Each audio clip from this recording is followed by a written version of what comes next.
ያን ያጠፋል። ኢሳ አልመሲሁ ደጃልን ያስወግደዋል ማለት ነው። በምድር ላይ 40 ዓመት ይቆያል፣ ከዛ ይሞታል። ይሄ ነው ትምህርታችን። በሐዲሳችን እንደዛ ነው የሚናገረው። መልካም እዛው ጥያቄ ፈጠረብኝ ልጠይቅህ። እሺ ለምሳሌ በቁርአንም በመጽሐፍ ቅዱስም ብዙ ነቢያቶች እንዳሉ ይናገራል፣ ቁርአንም ይናገራል። እሺ ኢሳ ለየት ብሎ የሚመጣው ከነቢያቶች ለየት ብሎ የሚመጣው ለምንድን ነው? እዛ ጋር ሌሎቹ ለምን ያደርጋል? ፈንክሽናሊ ነው። ለምሳሌ አንድ ቀለል ያለ ጥያቄ ይዟል ልጠይቅ። ኢድሪስ የሚባል ነብይ ታውቃለህ? ኢድሪስ ሄኖክ የሚባል ኢድሪስ የሚባል ታውቃለህ? አድርጓል። እሱ አይደል በቁርአን እንዳደረገ ይናገራል። አዎ ሱረቱ መርየም ምዕራፍ 19 ቁጥር 56 እና 57 ላይ በመጽሐፍ ውስጥ ኢድሪስ ናውሳ ነብይ ነበረ፣ ወደ ከፍተኛ ስፍራ አነሳ ነው ይላል አላህ። ከፍተኛ ስፍራ የተባለውን ደግሞ ረሱላህ ሰለላሁ ዐለይሂ ወሰለም በሐዲስ ላይ ሰማይ ላይ ነው ብሎ ነው አስቀምጠውታል። ኢድሪስ እንዳደረገ ይናገራል ቁርአናችንም። ምንድነው ኢድሪስ ስላደረገ ምንድነው ኦንቶሎጂካሊ ምን የሚቀየረው ነገር አለ? እሺ ይሁን። እሺ ሁለተኛ ጥያቄ እንትን ልበልና ለሌሎችም እንትኑን ነው ማለት ሐሳቡ ይግባ ራሱ ማለት ነው። በአንተ ባይብል ደግሞ ስትሄድ ሁለተኛ ነገሥት ምዕራፍ 2 ቁጥር 11 ላይ ኤልያስ እንዳደረገ ይናገራል። ትንቢተ ሚልክያስ ምዕራፍ 4 ቁጥር 5 ላይ ደግሞ ኤልያስ እንደሚመጣ ይናገራል። ኤልያስ ለምንድን ነው ከሌላው ከነ አብርሃም ከነ ሙሴ በተለየ መልኩ ሳይሞት አድርጎ ወደፊት የሚመጣው ለምንድን ነው? በነፍስም በስጋ ስለሄደ ነው። እሱ መሞት ስላለበት ነው። መውረድ እኮ ለምን ይመጣል ነው እኮ ኢየሱስም እኮ በነፍስም በስጋም ነው ሄደው ያረገው። ስለዚህ አሁን ጥያቄ መጠየቅ ምንድነው ኤልያስ ሳይሞት ሄዶ እኮ ለምንድን ነው ኦንቶሎጂካሊ ለምንድን ነው እንደዛ የሆነው? መጽሐፍ ቅዱስ የሚለውን እኔ ልንገርህ። አሁን ብዙም የቁርአንን እውቀት ስለሌለኝ መጽሐፍ ቅዱስ የሚለው ኢየሱስ ክርስቶስ ለሰው ልጆች ኃጢአት እንደሞተ ይናገራል መጽሐፍ ቅዱስ ነው። ስለ ኢየሱስ አልጠየኩም እኮ የጠየኩ ያለሁት ኤልያስ ስለሚባለው ነው። ኤልያስ ሁለተኛ ነገሥት ምዕራፍ 2 ቁጥር 11 ላይ እንዳረገ ይናገራል። ትንቢተ ሚልክያስ 4:5 ላይ ደግሞ እንደሚመጣ ይናገራል። ሲያርግ ወደ ሰማይ አድርጎ ወደፊት ይመጣል ኤልያስ። ለምን ስፔሻል አደረገው? ለየት አደረገው? ለምንድን ነው ያደረገው? ኦንቶሎጂካሊ ዲፈረንስ አለው? ኦንቶሎጂካሊ ሰው ከመሆን የዘለለ ነገር ያደርገዋል? እንደዛ ስለሆነ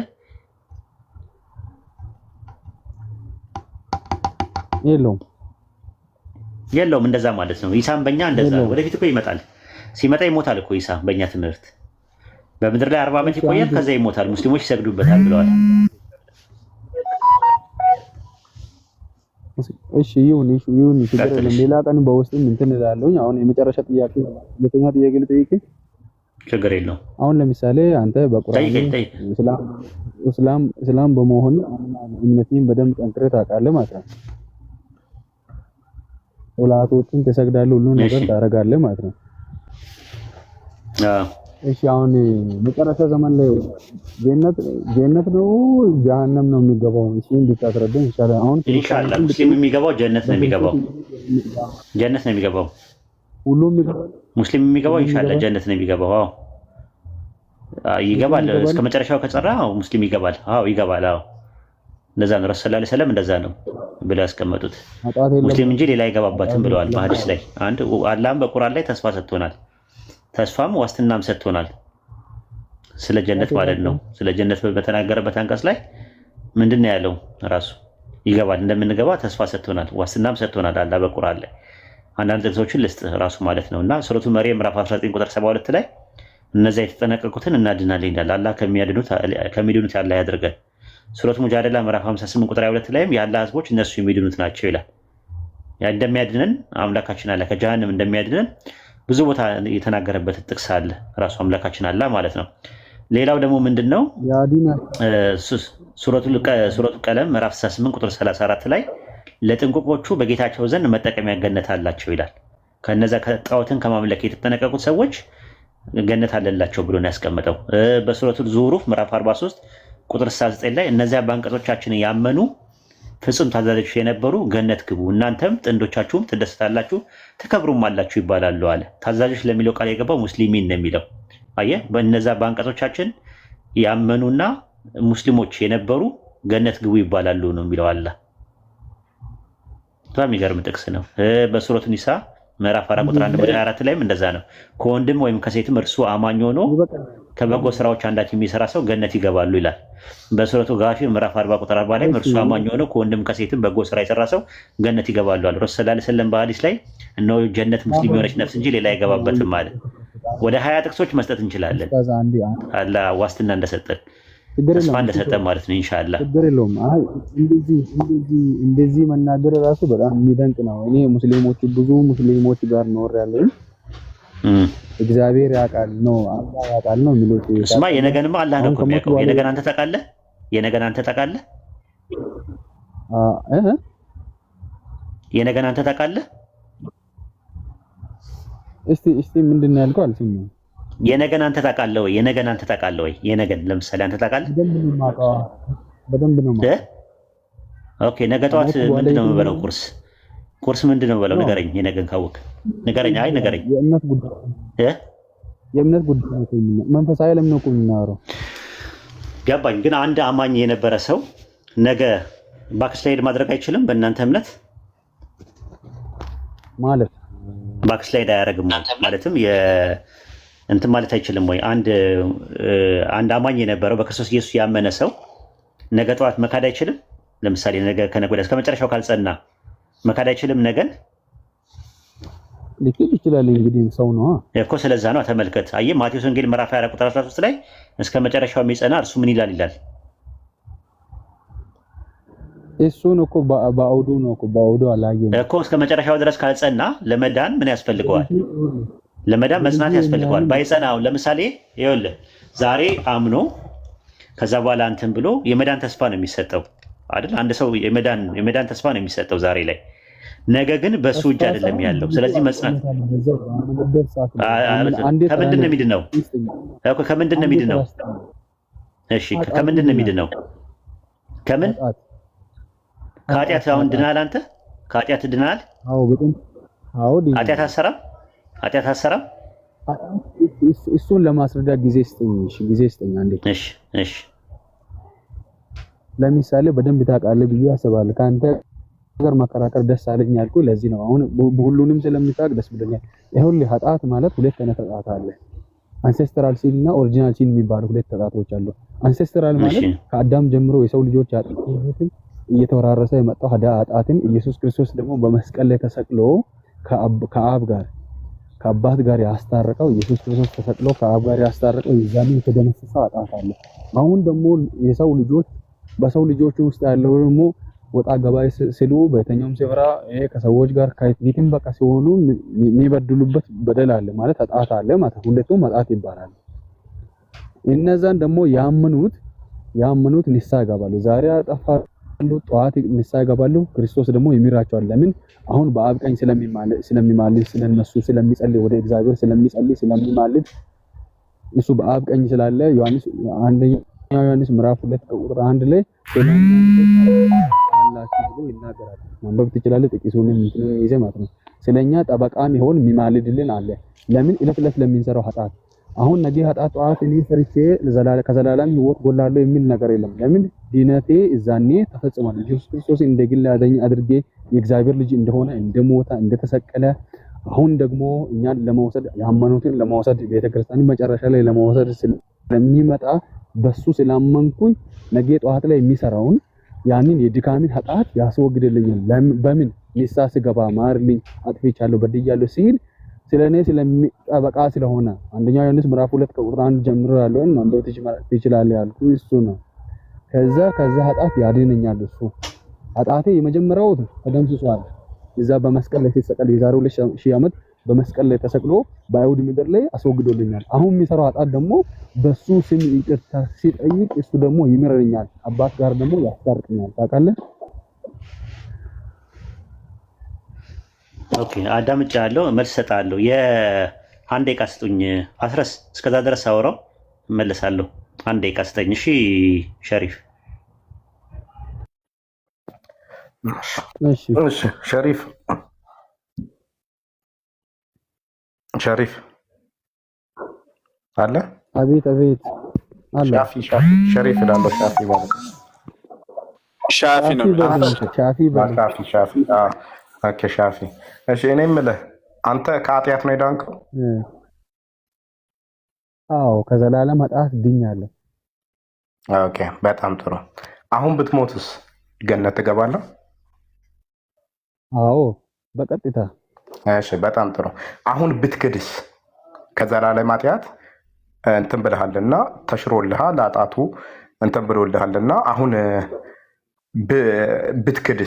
ብትክድም ገነት ትገባለህ? ምን አይነት ክደት ማለት? ክደት ብዙ አይነት ክህደት ማለት ከክርስትና ብትወጣ ማለት ነው። ከክርስትና ቢወጣ አንዴ ሞቶልሃል፣ አንዴ ኃጢአት ተሰርዮልህ የለ? አዎ። ስለዚህ አሁን ብትክድም ገነት ትገባለህ? አይ ክደት ብዙ አይነት ነው፣ ላስረዳ ይችላል። ክደት ማለት አሁን ለምሳሌ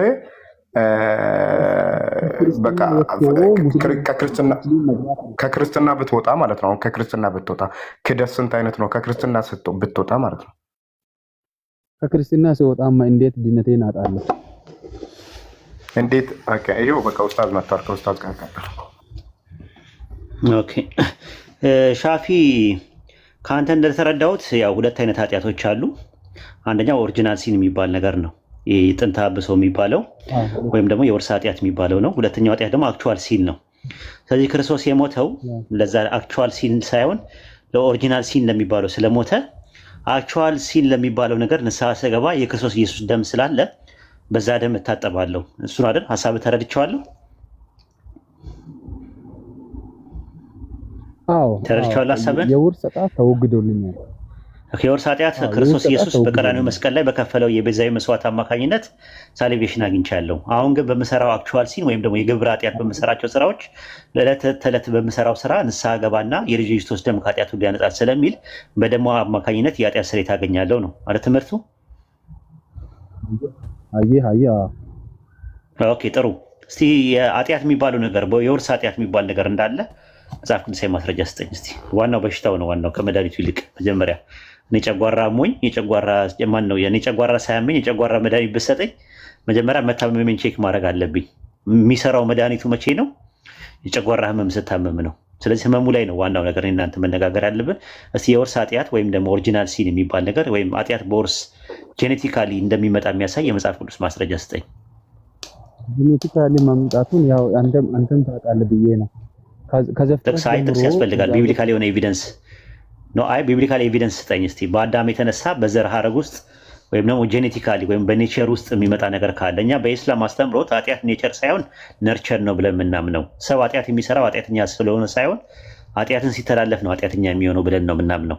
አንተ ደግሞ ሰው ኃጢአት የሚሰራው ኃጢአተኛ ስለሆነ ነው ብለህ ካመንክ በአዳም የተነሳ የውርስ ኃጢአት የሚባል ጄኔቲካሊ በባህሪ ውስጥ የሚመጣ ነገር እንደሆነ የሚያሳይ የመጽሐፍ ቅዱስ ጥቅስ ስጠን። እሺ አሁን ስፔሲፊካሊ ብሉይ ኪዳን ውስጥ ያለውን እንትኑን ባላቅም እንትኑን እነግርሃለሁ። ቁጥሩን ስፔሲፊካሊ ባላቅም እንትኑን እነግርሃለሁ። አንድ ሰው በብሉይ ኪዳን ኃጢአት ሲሰራ እስከ 7 ትውልድ እስከ 4 ትውልድ እንደሚተላለፍ የእግዚአብሔር ቃል ይናገራል ማለት ነው። በብሉይ ኪዳን ስፔሲፊካሊ እንትኑን አላወጣውን ማታም ሙጭም ስለሆንኩ ለማውጣት የውርስ ኃጢአት ነው የጠየቅኩ። እሱ የሚያወራው ዘጸአት 20 ላይ ከሆነ ስለ ውርስ ኃጢአት አይደለም የሚያወራው፣ ስለ አባቶች ኃጢአት ነው። አንሲስተራል ሲን እንጂ እና ኦሪጂናል ሲን ማለት በይዘትም ሆነ በአይነት በመንስኤም ሆነ በውጤት ሁለት የተለያዩ ለየቅል የሆኑ ነገሮች ናቸው። በየትኛውም ቀመርና ስሌት ብትቀምረውና ብታሰላው በየትኛው መስፈርትና ሚዛን ብትመዝነውና ብትምትለው ኦሪጂናል ሲን እና አንሲስተራል ሲን የሚባለው ነገር ይለያያል። እሱን ከፈለግ አመጣልሃለሁ፣ ግን ስለ ኦሪጂናል ሲን አያወራም። ከፈለገ ኦሪት ዘጸአት ምዕራፍ 20 ላይ ነው ያለው፣ እሱ አያወራም ራሱ። ኦሪት ዘጸአት ምዕራፍ 20 ላይ ስትመለከተው ምዕራፍ 20 ላይ ማለት ነው የሚናገረው ነገር ቁጥር 5 ላይ አትስገድላቸው፣ አታምልካቸው፣ በሚጠሉኝ እስከ 3 ድረስ እስከ 4 ድረስ የአባቶቻቸውን ኃጢአት በልጆች የማመጣ አለ። ለሚወዱኝ ትእዛዜን ለሚጠብቁ እስከ 1000 ትውልድ ድረስ ምሕረትን የማመጣን የእግዚአብሔር አምላክ ነኝ ይላል። ስለዚህ ምሕረት የሚባለው ነገር ተመልከት፣ ለሚታዘዙኝ አለ። አዎ የሚታዘዙ ሰዎች አየህ፣ መታዘዝ የሚባለው ውርስ ነው፣ የውርስ ጉዳይ ነው ጉዳዩ። ምሕረቱ የውርስ ጉዳይ ነው እዚህ ጋር።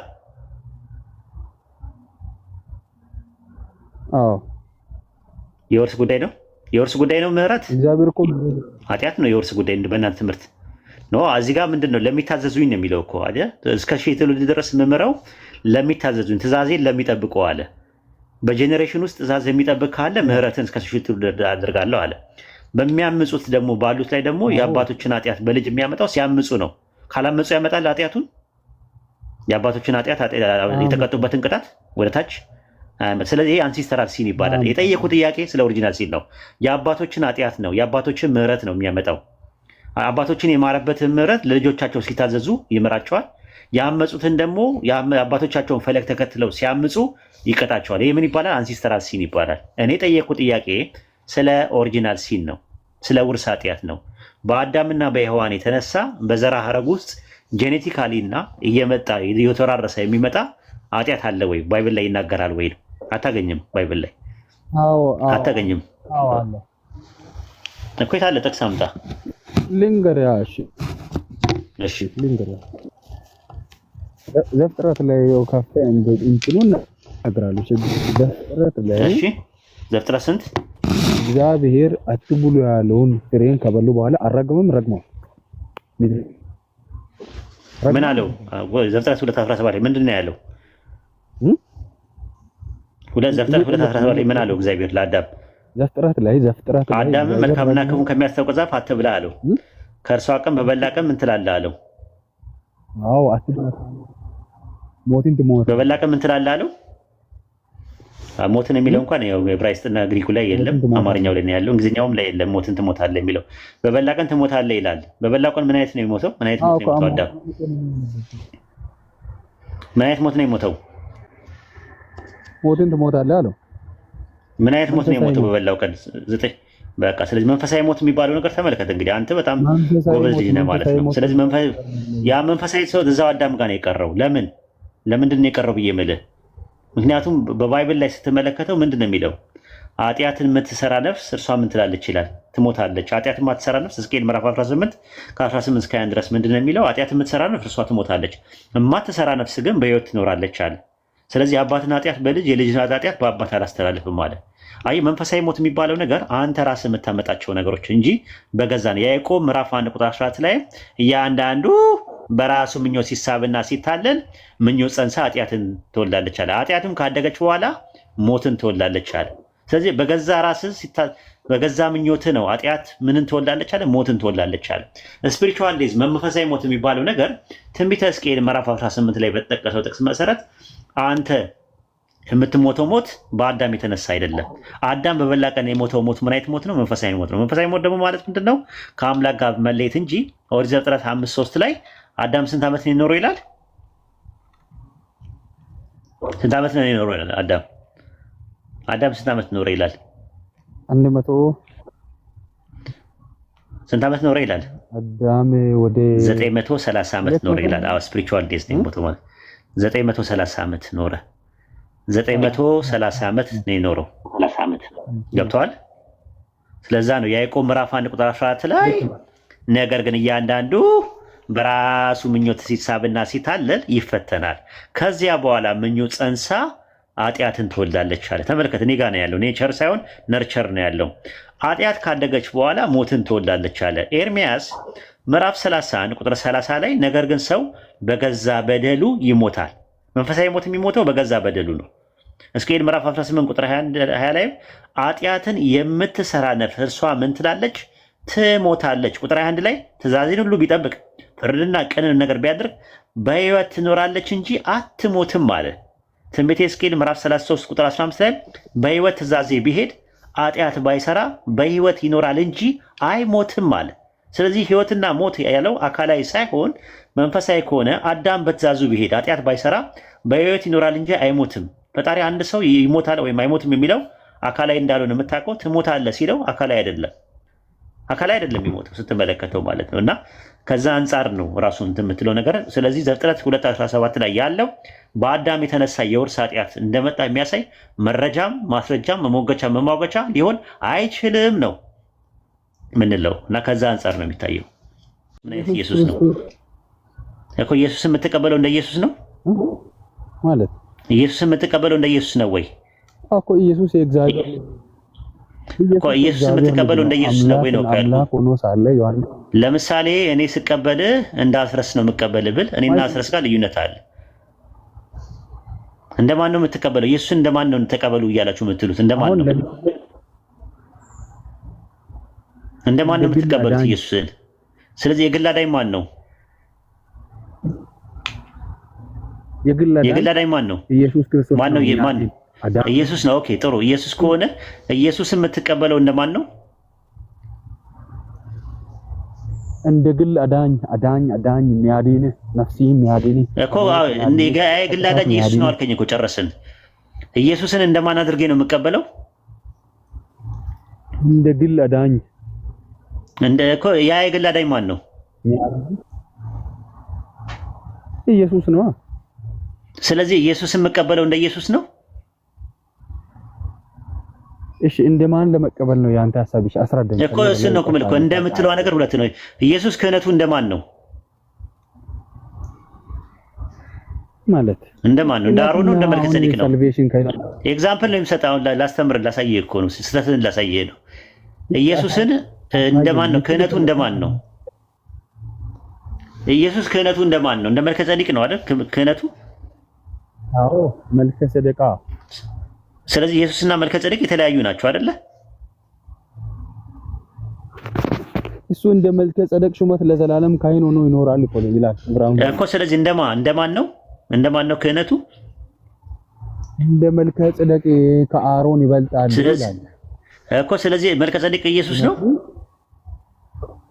መልከ ጼዴቅ አይደለም። መልከ ጼዴቅና ኢየሱስ ይለያያሉ አይደል እንዴ? ሁለት የተለያዩ ፐርሰኖች ናቸው። እሺ አሁን ለምሳሌ ኡስታዝ ልትል የፈለከውን ንገረኝ። ለምሳሌ ስለ ዲን እኮ ያልገባህ እኮ ነው። ለምሳሌ ዘዳግም 18 ላይ እንደ ሙሴ ያለ ነብይ ያስነሳላችኋለሁ ይላል። እንደማን ነው የሚያስነሳው ነብይ?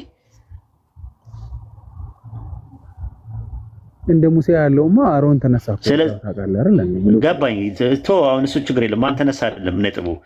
እንደ ሙሴ ያለ ነብይ ሲባል ሙሴና እንደ የተባለው አይለያዩም? ይለያያሉ። ልክ እንደዛ ማለት ነው። ኢየሱስን እንደ ግል አዳኝ አድርገህ ብለህ ተቀበል ሲሉ በደንብ ማጥናት ነበረብህ። ገባ? ኢየሱስን እንደ ግል አዳኝ አድርገህ ተቀበል ይላሉ ፕሮቴስታንቶች ሲሰብኩ። ኢየሱስን እንደ ግል አዳኝ፣ የግል አዳኝ ማን ነው ብለህ ስላቸው ኢየሱስ አልገባም ማለት ነው። ጥያቄው ልድገምልህ አንዴ። ይኸውልህ ኢየሱስን አዳኛ አድርገህ ተቀበል ማለትና ኢየሱስን እንደ ግል አዳኛ አድርገህ ተቀበል ማለት ይለያያል። ኢየሱስን የግል አዳኛ አድርገህ ተቀበል ማለትና ኢየሱስን እንደ ግል አዳኛ አድርገህ ተቀበል ማለት ይለያያል። አዳኛ አድርገህ ተቀበል አልገባም ማለት ነው። አንዴ ልድገምልህ፣ አንዴ መጨረሻ እንትን ልበልና ኢየሱስን የግል አዳኛ አድርገህ ተቀበል ማለትና ኢየሱስን እንደ ግል አዳኛ አድርገህ ተቀበል ማለት ይለያያል። ልዩነቱ ምንድን ነው? እንደ ግል አዳኛ አድርገህ ተቀበል ነው። እንደ ግል አዳኝ ቆይ፣ ወይድን እንደ አስረስ ተቀበል ስል ምን ማለት ነው? ወይድን እንደ አስረስ ተቀበል ስል ምን ማለት ነው? እንደ ስል ይሄ ይለያል። እንደሱ አድርገህ ተቀበል ማለት ነው እኮ። እንደዛ እኮ ነው። አሁን ኢየሱስ የግል አዳኝ ነው። ኢየሱስን እንደ ኢየሱስ አድርጌ ነው የምቀበለው። ሁለት ኢየሱሶች አይመስሉም? ሁለት ኢየሱሶች አሉ ማለት ነው። ሁለቱም የሆነው ቁርአን ላይና መጽሐፍ ቅዱስ ውስጥ ያለው ሲጀምር ኖ አይ አንተ እንዳንተ አባባል እኮ ነው። አሁን እሱ ሌላ ቦታ አትሂድ። አሁን ማምለጫ ነገር አታድርግ። አንተ በሁሉ ስለምትመልስልኝ እየተማርኩ ስለሆነ ገብቶሃል አይደለ? እኔ አሁን አንድ ነገር ልንገርህ። እኔ ትሬኒንጎችን እድሉን አግኝቼ ወስጃለሁ። ሙስሊም ኢቫንጀሊዝም የሚለው ሁለቱንም ኮርስ የቁርአኑ ኢሳና የመጽሐፍ ቅዱሱ ኢየሱስ ክርስቶስ በጣም እንደሚለያዩ እዛ ተናግሯል። አንተ ግን አሁን መጽሐፍ ቅዱስን ጠቅሰህ ሲታስተምር ራሱ ገርሞኛል። እንዴት ለምን አነበብክ? ለምን ጥቅም እንዳነበብክ ራሱ ወይ ለማከራከር ይኸውልህ፣ አንድ ነገር ልንገርህ። ያልገባ ነገር አለ ወይ? አንዴ ሸፍዬ ወደ ሌላ ነገር አትሂድ። አሁን ኢየሱስን እንደ ግል አዳኛ አድርገህ ተቀበል ሲባል ኢየሱስን አዳኛ የግል ተሳስታችኋል። ራሱ ጠይቃቸው እስቲ። ኢየሱስን የግል አዳኛ አድርገህ ተቀበል ማለት ችግር የለውም ቋንቋው። ኢየሱስን እንደ ግል አዳኛ አድርገህ ተቀበል ማለት ግን ኢየሱስ የግል አዳኝ ሳይሆን ኢየሱስን እንደ ግል አዳኝ፣ የግል አዳኝ አለ ሌላ። ልክ እንደዛ ነው የሚሆነው። አንደኛ ነገር የንግግር ስህተቴ ነው። እሺ የንግግር ስህተቴ ነው። የግል አዳኝ የንግግር ስህተት ያንተ እኮ አይደለም እኮ። ቸርች ራሱ ፕሮቴስታንቶች ጋር ስትወያይ ኢየሱስን እንደ ግል አዳኝ አድርገህ ብትቀበል ትድናለህ ይላሉ። ሲጀመር የግል አዳኝ የሚል ነገር አለ ባይብል ላይ? ኢየሱስ የግል አዳኝ ነው የሚል አለ? የለም። ዝም ብለው እኮ ነው በራሱ ሲጀመር ራሱ ማለት አንደኛ እንደዛ ነው። ኢየሱስ የአዳም እንዳንተ ትምህርት እሺ፣ ኢየሱስ አዳም ያመጣው የዘላለም ሞት ነው አይደል? በሰው ልጆች ላይ ያመጣው ኦኬ። ስለዚህ ቤዛ አሁን ለምሳሌ አንተ 100 ብር ዕዳ ቢኖርብህ መከፈል ያለበት 100 ብር ነው ወይስ 50 ብር ነው? 100 ብር 100 ብር ነው። ኢየሱስ ለዘላለም ሞት ቤዛ ከፍሏል? አዎ 100%። ኦኬ ለዘላለም ነው የሞተው ኢየሱስ? አንድ ጊዜ ሞቶ ለሁሉ ለዘላለም ነው ወይ የሞተው ነው ጥያቄው። ለዘላለም ነው ወይ የሞተው? አዎ አንድ ጊዜ ገባኝ። ለዘላለም ነው ወይ የሞተው? ሳልቬሽኑ ስለዚህ በሶስተኛው ቀን አልተነሳም እኮ። በሶስተኛው ቀን ተነሳ። እኔ 100 ብር ዕዳ ኖሮብኝ ከዛ በኋላ ከ100 ብር ውስጥ 25 ብሩን ከፍዬ 75 ብሩን ላሽ ብልህ ምንድን ነው የምታደርገው? ወዲያው ተከፍሏል? አልተከፈለም። ኢየሱስ ለዘላለም ነው ወይ ሞተው? አንድ ጊዜ ሲሞት ለዘላለም ሞቶ በሶስተኛው ቀን ተነስቶ በአብ ቀኝ አሁን አለ እንዴ? ለዘላለም ነው የሞተው ወይስ በሶስተኛው ቀን ነው የተነሳው? ለሶስት ቀን ነው የሞተው ወይስ ለዘላለም ነው የሞተው ኢየሱስ? ለሶስት ቀን የተነሳ የሚለው መጽሐፍ ሳይ ያልሆነ ነገር ለምን ገባኝ። ተነሳ ግን ለሶስት ቀን ነው የሞተው ወይስ ለዘላለም ነው የሞተው ኢየሱስ? ኢየሱስ ክርስቶስ አንድ ጊዜ ሞቷል ነው የሚለው መጽሐፍ ቅዱስ እኮ። ለዘላለም ነው የሞተው ወይስ ለሶስት ቀን ነው የሞተው? ጥያቄ እሱ ነው። እንዴ ለዘላለም ሞቷል እያልኩ ለዘላለም ሞቷል የሚል ባይብል ላይ የለም። ማስረጃ ካለ ትሰጠኛለህ። ጥቅስ ስጠኝ። እሺ ለምሳሌ ለዘላለም ነው የሞተው ኢየሱስ የሚል ከዛው ካንተ ልጠይቅ። ከዛው ካንተ ከቁርአኑ ልጠይቅ። ከቁርአኑ የሆነ ጥቅስ አድርጌ ሳይሆን ዝም ብሎ መሐመድ ብዬ ነጠላ ስሙን ስለጠራው ይቅርታ እንትኑን ስለማለት ችግር የለውም። መሐመድ ስንት ሰው ነው? አንድ ሰው። አንድ ጊዜ ኖሮ አንድ ጊዜ ሞቷል አይደል? አዎ። እና አንድ ጊዜ ኖሮ ሞቷል። ስለዚህ መሐመድ በዚህ ቀጣይ ፊቸር ታይም ላይ መጥቶ ይሞታል የሚል ቁርአን ላይ አለ የለም? ምኑ ላይ? የለም በለኝ። አይደለም ሞቷል ይላል። ሞቷል ነው የሚለው። በቃ ሞቷል፣ ከዚህ በኋላ መጥቶ ይሞታል ይመጣል የሚለውን ቁርአን ውስጥ እንደሌለ ሰምቻለሁ። ማለት ቦታውን ባላቅ ሙስሊሞች ሲያስተምሩ ረሱላህ ሰለላሁ ዐለይሂ ወሰለም የቂያማ ቀን ይቀሰቀሳሉ። ሞቷል፣ ተቀብረዋል። ከዛ ደግሞ ሁሉም ይቀሰቀሳል። እኔ ጠየቁት ጥያቄ ኢየሱስ የሞተው ለዘላለም ሞት ነው። ቤዛ ሲከፍል ለዘላለም ሞት ነው መከፈል የነበረበት። እንደናንተ ከሆነ አዳም ያመጣው የዘላለም ሞት ከሆነ እኮ ለዘላለም ነው የሞተው ኢየሱስ ወይስ ለሶስት ቀን ነው የሞተው? እሱን ነው የጠየቁ። ኢየሱስ ክርስቶስ በስጋ ሲሞት ኢየሱስ ክርስቶስ ሲሞት የመጀመሪያው ቀን ሞቶ በሶስተኛ ቀን ተነስቶ ሞቱ ወይ የድነቱ አገልግሎት መድኃኑ ሳልቬሽኑ ለዘላለም ይሰራል እኮ። ለዘላለም ሞቷል ወይ ነው ጥያቄው። አሁን ፖይንቱ ምንድነው? ኢየሱስ የሞተው ለሶስት ቀን ነው ወይስ ለዘላለም ነው የሞተው ነው ጥያቄው። ለዘላለም ነው። ለሶስት ቀን ነው ይላል። እስቲ አንተ ለዘላለም ነው የሚል ማስረጃ ስጠኝ አንጣለኝ። ለዘላለም መሞቱን ማኮ ታውቃለህ? መጽሐፍ ቅዱስ ብዙ ታውቃለህ ነው። ጥቅስ ስጠኝ። ብዙ ታውቃለህ ብለህ ማሸፍን አትደበቅ። አሁን ስጠኝ፣ ጥቅስ ስጠኝ። እኔ ለሶስት ቀን ነበር ማውቀው። እሺ ስጠኝ፣ አውጣልኝ። ለሶስት ቀን ብቻ ነው የሞተው። ለሶስት ቀን ማለት አንደኛ ቆሮንቶስ ምዕራፍ 15 ቁጥር 4 ላይ ክርስቶስ ስለ ኃጢአታችን ሞተ፣ ተቀበረ፣ በሶስተኛው ቀን ተነሳ ነው የሚለው። ይኸው እኔ ተሰጠው። አንተ ደግሞ ለዘላለም የሚለውን ትሰጠኝ እኮ። በሶስተኛው ቀን ተነሳ ማለት ለስንት ቀን ነው የቆየው? ለስንት ቀን ነው የሞተው?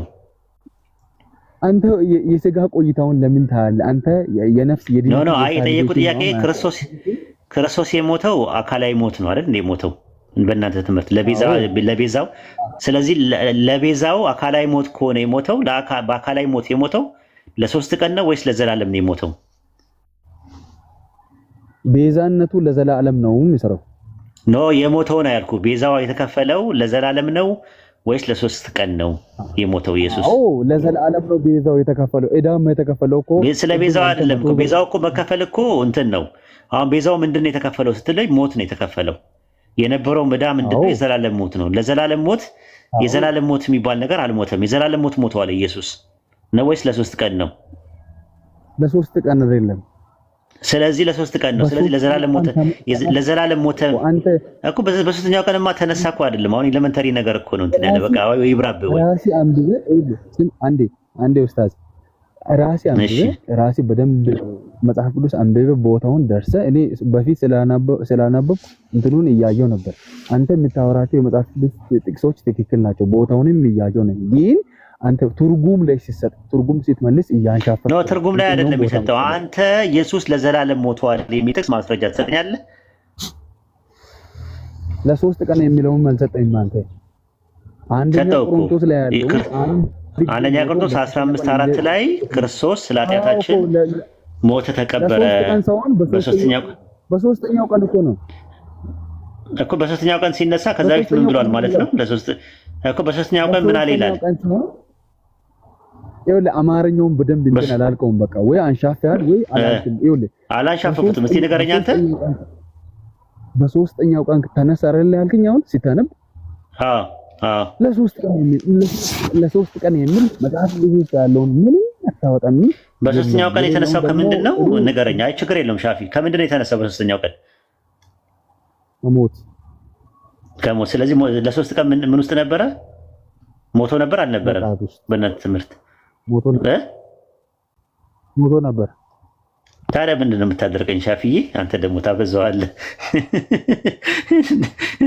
ለሶስት ቀን ሞቶ የሚል የለም ትለኛለህ። እና ከምንድን ነው ታዲያ የተነሳው ሻፊ? እሺ በቃ ተው፣ ችግር የለውም። ከዚህ በላይ ማጨናነቁ ምንም ጥቅም የለውም። ለማንኛውም ቴንኪዩ።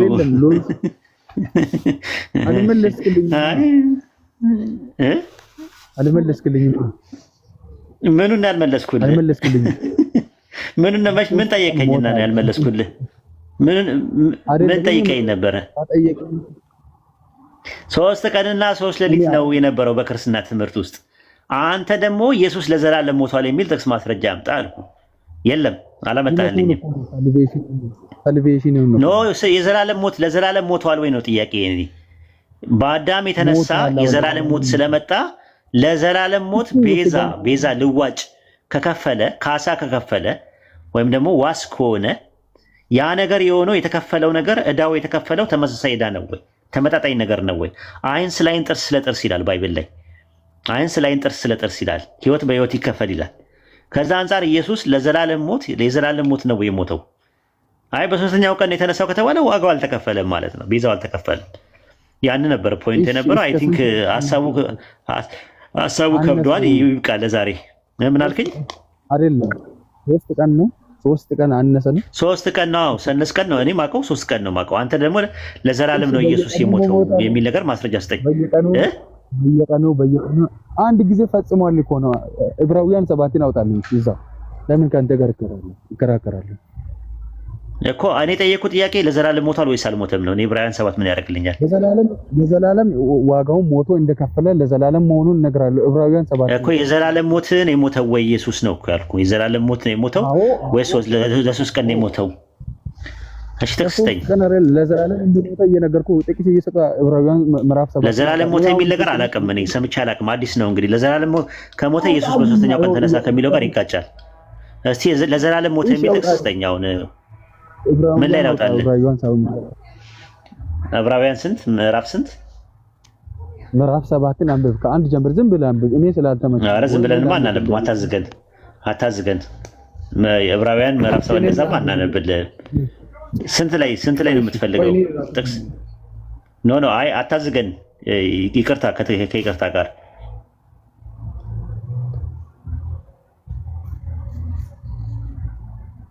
አለ ሻፊ ወጣ እንዴ? ሻፊ እራሱ ነው እንግዲህ ወጣ። ኡስታዝ ወጥቷል እኮ በቃ። አይ ዝም ብሎ ነው ማለት ነው። እሺ መግባት የሚፈልጉ ሰዎች ካሉ አስገቧቸው።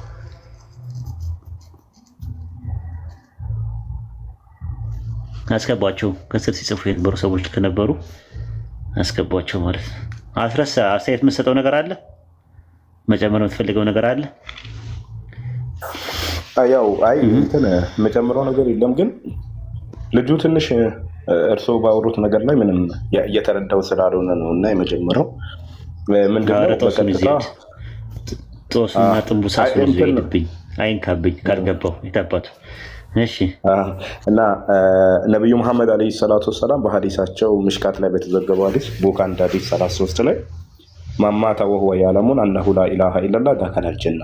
የሞተ ሰው ነው የሚለው እዚህ ክፍል ላይ የሞተ ሰው ላኢላሃ ኢለላህን እያወቀ የሞተ ሰው ደኸለል ጀና ጀነትን ይገባል ነው ያሉት ነብዩ መሐመድ አለይሂ ሰላቱ ወሰላም። ስለዚህ ሰው በላኢላሃ ኢለላህ ከሞተ ብቻ ነው ጀነት የሚያገኘው እንጂ ዛሬ ላኢላሃ ኢለላህ ብያለሁ ብሎ ነገ ከእስልምና ቢወጣ ጀነትን አያገኝም ማለት ነው። በላኢላሃ ኢለላህ ላይ የሞተ በሀቅ ላይ ሆኖ በዚች መንገድ ላይ ሆኖ የሞተ ሰው እንትን ይላል ማለት ጀነትን ይገባል። ሌላ ላይ አቡ ሁረይራ በዘገበው ሐዲስ ነቢዩ መሐመድ ዓለይሂ ሰላቱ ወሰላም ከዚህ አጥር ጀርባ ሆኖ ላኢላሃ ኢለላህ እያለ የሰማውን ሰው ወበሽር አበስሮ አሉ ቢልጀነ በጀነት አበስረው አሉት። እና ሰው የሚበሰረው በላኢላሃ ኢለላህ ላይ ጸንቶና በሱ ላይ ሲሞት ብቻ ነው። እና ላኢላሃ ኢለላህን ከተወ እንግዲህ ጀነቱንም ያጣል ማለት ነው።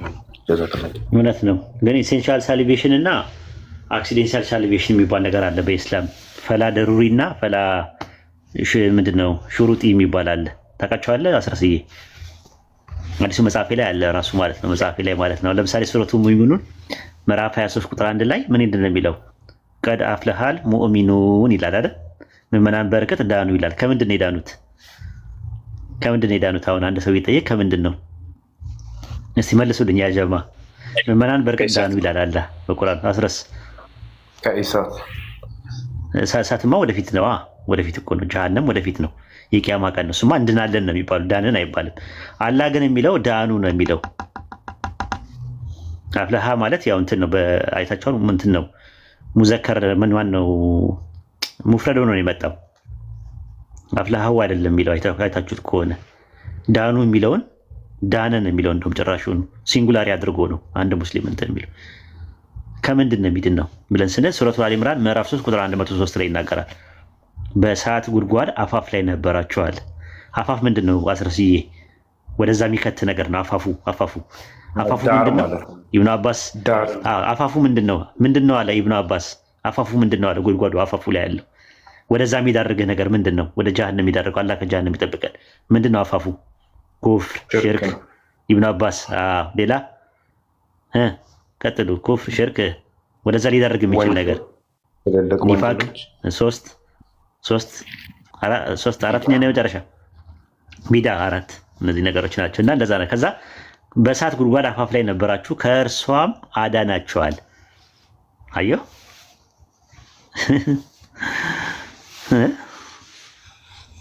በጣም ነው ደስ የሚለው።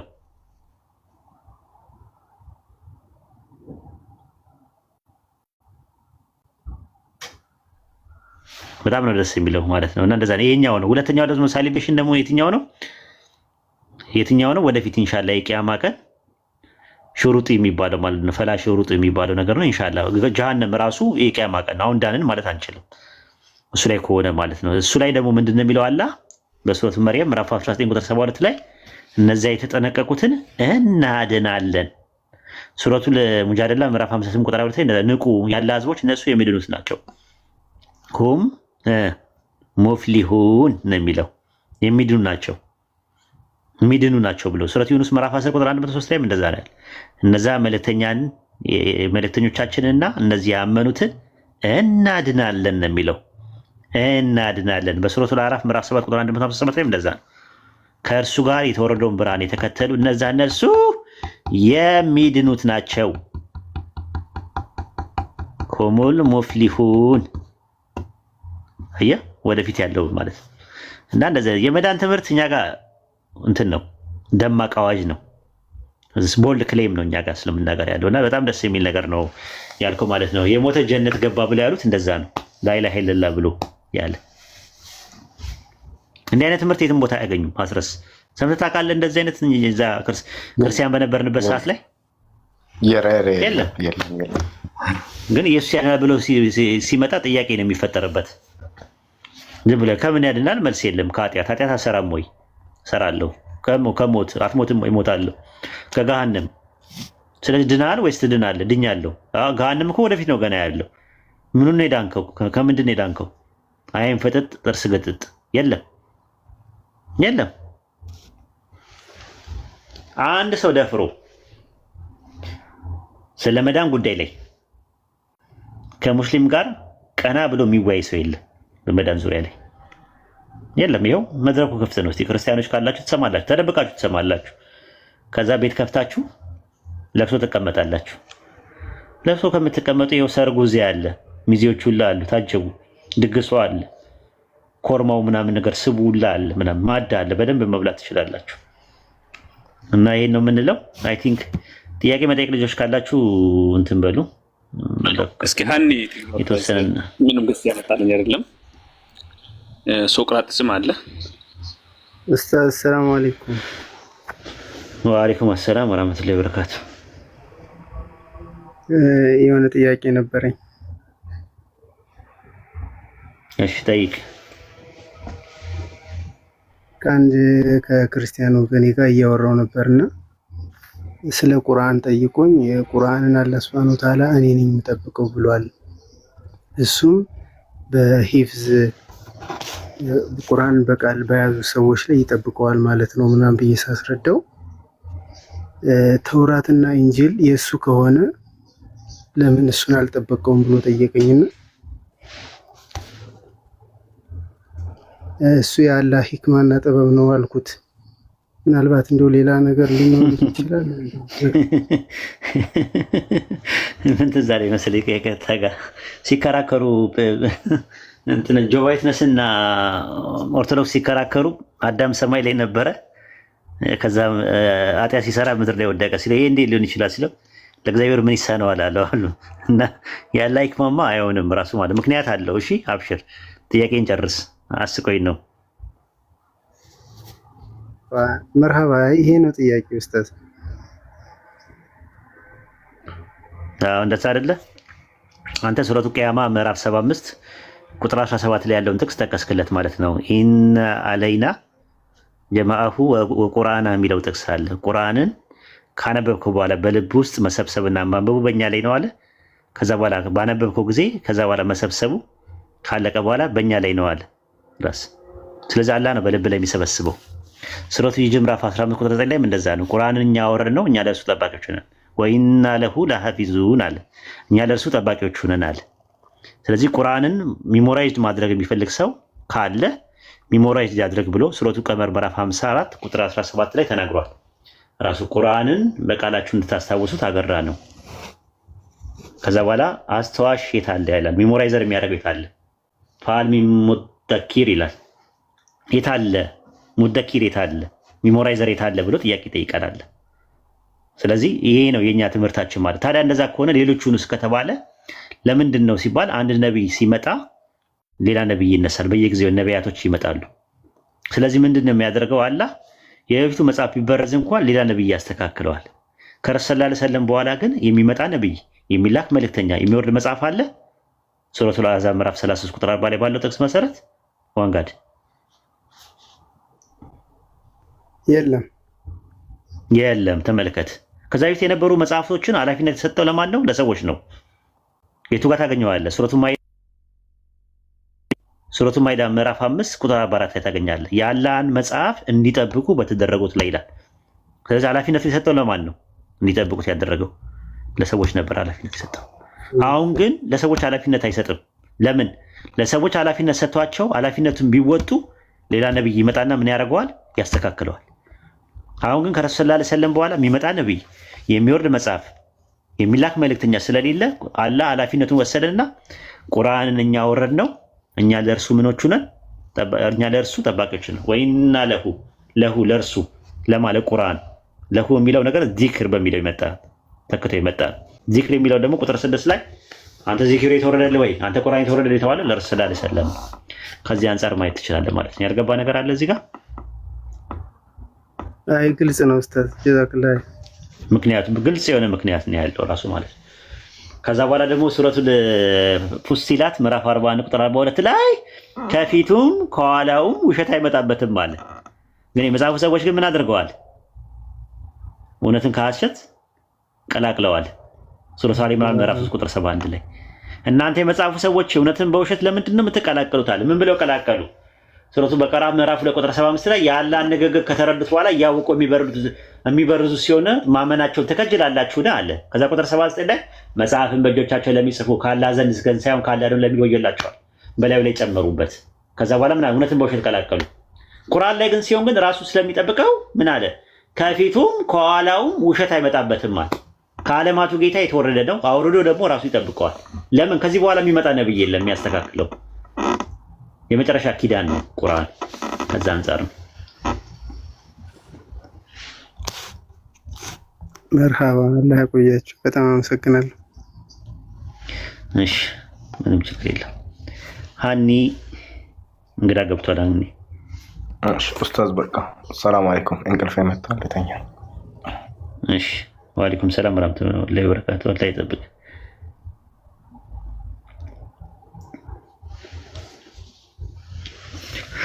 ሀኒ ወይ እንዴት ነህ?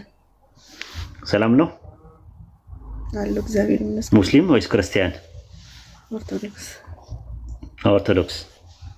ክርስቲያን ባጭሩ ዘጋሽልኝ ማለት ነው። ባጭሩ ሰላም ነው እግዚአብሔር ይመስገን። ደህና እንዴት ነህ? ምን ይምጣ? ሻይ ቡና ማኪያቶ ሁሉ ነገር አለን። ቁርስ በልተሻል? የቁርስ ሰዓት ከሆነ ቁርስም አለን እኛ። ሰኮንድ ሚስተዋለን። የበካቻቱር አለ፣ የዶሮ ካቻቱር አለ፣ ሁሉ ነገር አለ። እሺ ኦኬ ጥሩ። እኔ ጥያቄ ነበረኝ። ኦኬ ጠይቂሽ ኢንሻአላህ።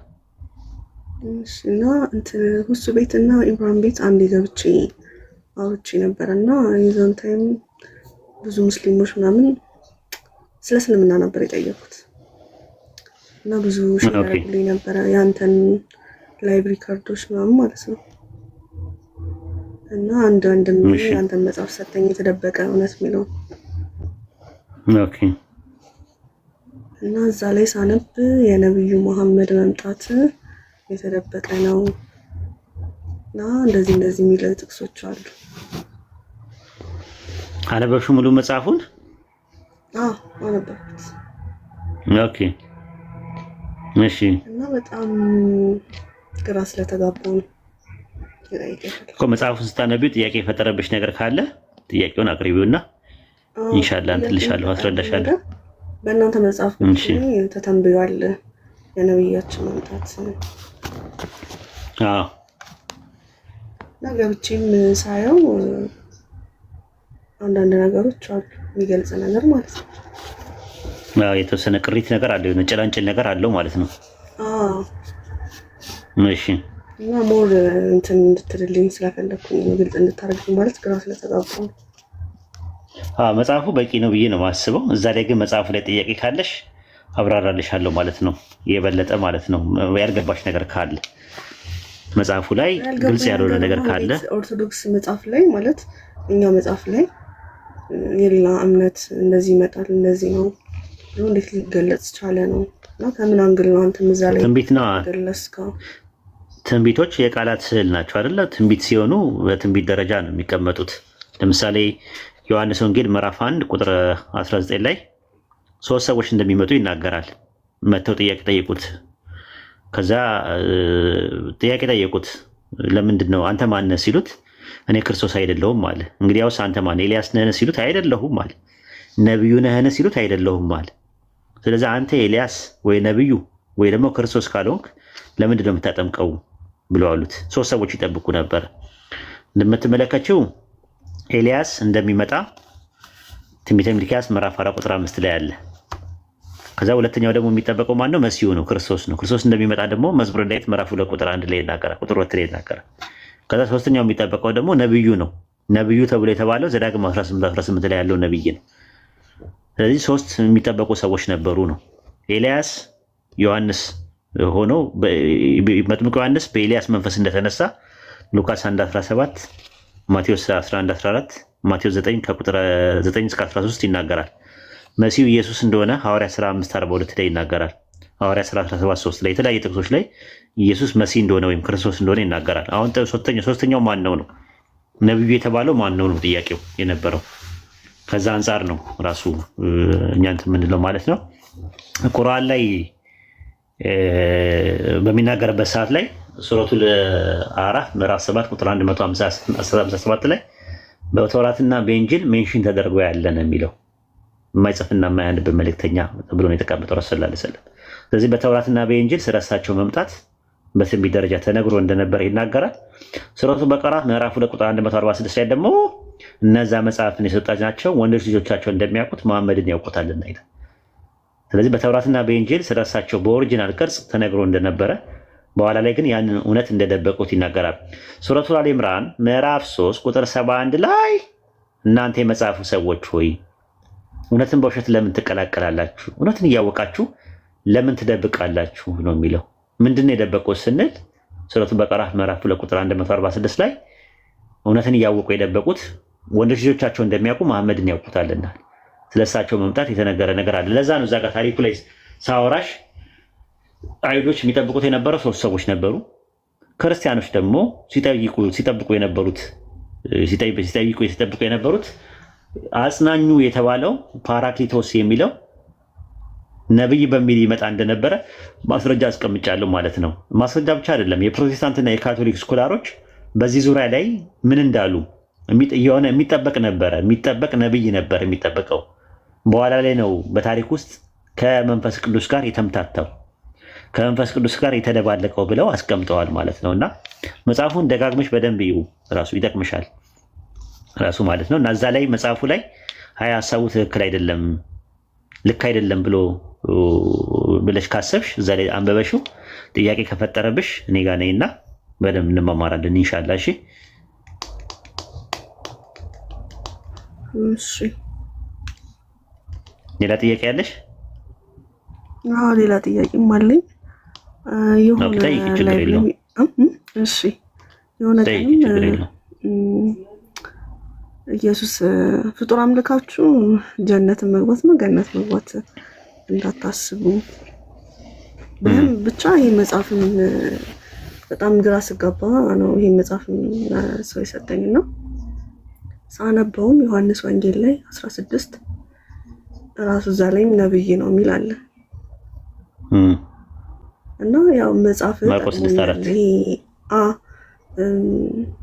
ማለት ጥሩ ነገር ነው።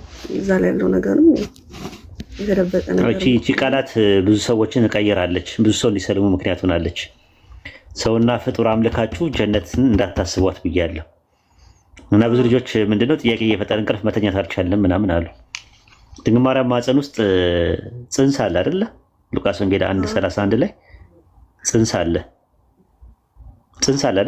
አይደል? ማርያም ትጸንሻለሽ ነው ያላት መልአኩ ገብርኤል አይደል? ጽንሱ ምንድን ነው? ኬሚካል ሪያክሽን እና ሜካኒካል ፈንክሽን ያደረግ ፕሮሰስ አድርጎ የመጣ ነው አይደል? ፕሮሰስ ነው። ልጇ ነው አይደል? ከእሷ የተገኘ ነው አይደል? ከአብራኳ ለምሳሌ ዘፍጥረት 2:24 ላይ አዳም አንድ አጥንት ወሰደና በስፍራው ስጋውን ዘጋው ይላል። ከአዳም የተገኘውን አጥንት ሴት ፈጠረለት። ከዛ አዳም ምን አለ? ከኔ ተገኝታለችና ሴት ትባላል አይደል? ከማን የተገኘችው ሴትየዋ? ከአዳም ነው። ኢየሱስ የተገኘው ከማን ነው? ከማርያም። ማርያም ምንድን ናት? ፍጡር ናት? ፈጣሪ ፍጡር። ስለዚህ ፍጹም ሰው ከማርያም ተወልዷል። ያ ደግሞ የሰው ማንነትም ምንነትም ያለው ማለት ነው የተፈጠረው። ስለዚህ ያ የተፈጠረው ፍጡር ይመለካል ወይስ አይመለክም ብለሽ ጠይቂያቸው። ይመለካል ይላሉ። ወላሂ ስመ ወላህ አንድ ሰው ፍጡር አምልኮ ሰው አምልኮ ጀነትን እንዳያስባት ሱረቱ ማይዳ ምዕራፍ 5 ቁጥር 72 እና 73 ላይ በአላህ ላይ የሚያሻርክ ሰው አላህ በእርሱ ላይ ጀነትን እርም አደረገበት ይላል። መኖሪያው መቀመጫው እሳት ነው ተብሎ ተቀምጧል። አላህ ከእሳት ይጠብቀን፣ አሁን ከሽርክ አላህ ይጠብቀን፣ አንቺንም አላህ ይጠብቅሽ፣ አላህ ከጀሃነም ይጠብቅሽ፣ አላህ የጀሃነም ሰው ያድርግሽ፣ አላህ ይጠብቅሽ፣ አላህ ሂዳያ ይስጥሽ። ቀልድ አይደለም ማለት ሰው አምልኮ ፍጡር አምልኮ አስቢ። ባዕድ አምልኮ እኮ ነው ፍጡር። ብሉይ ኪዳን ላይ የነበሩ ነቢያቶች ፍጡር አምልኮ ያውቃሉ፣ ሰው አምልኮ ያውቃሉ። አዲስ ኪዳን ላይ ሰው ፈጥሮ ድንግል ማርያም ማፀን ውስጥ ፈጣሪ የሚያስመልክበት መለኮትን ከስጋ ጋር አዋሃዶ መለኮትን ከሰው ጋር አዋሃዶ የሚያስመልክበት ጣዖት እንዴት ያደርጋል ፈጣሪ?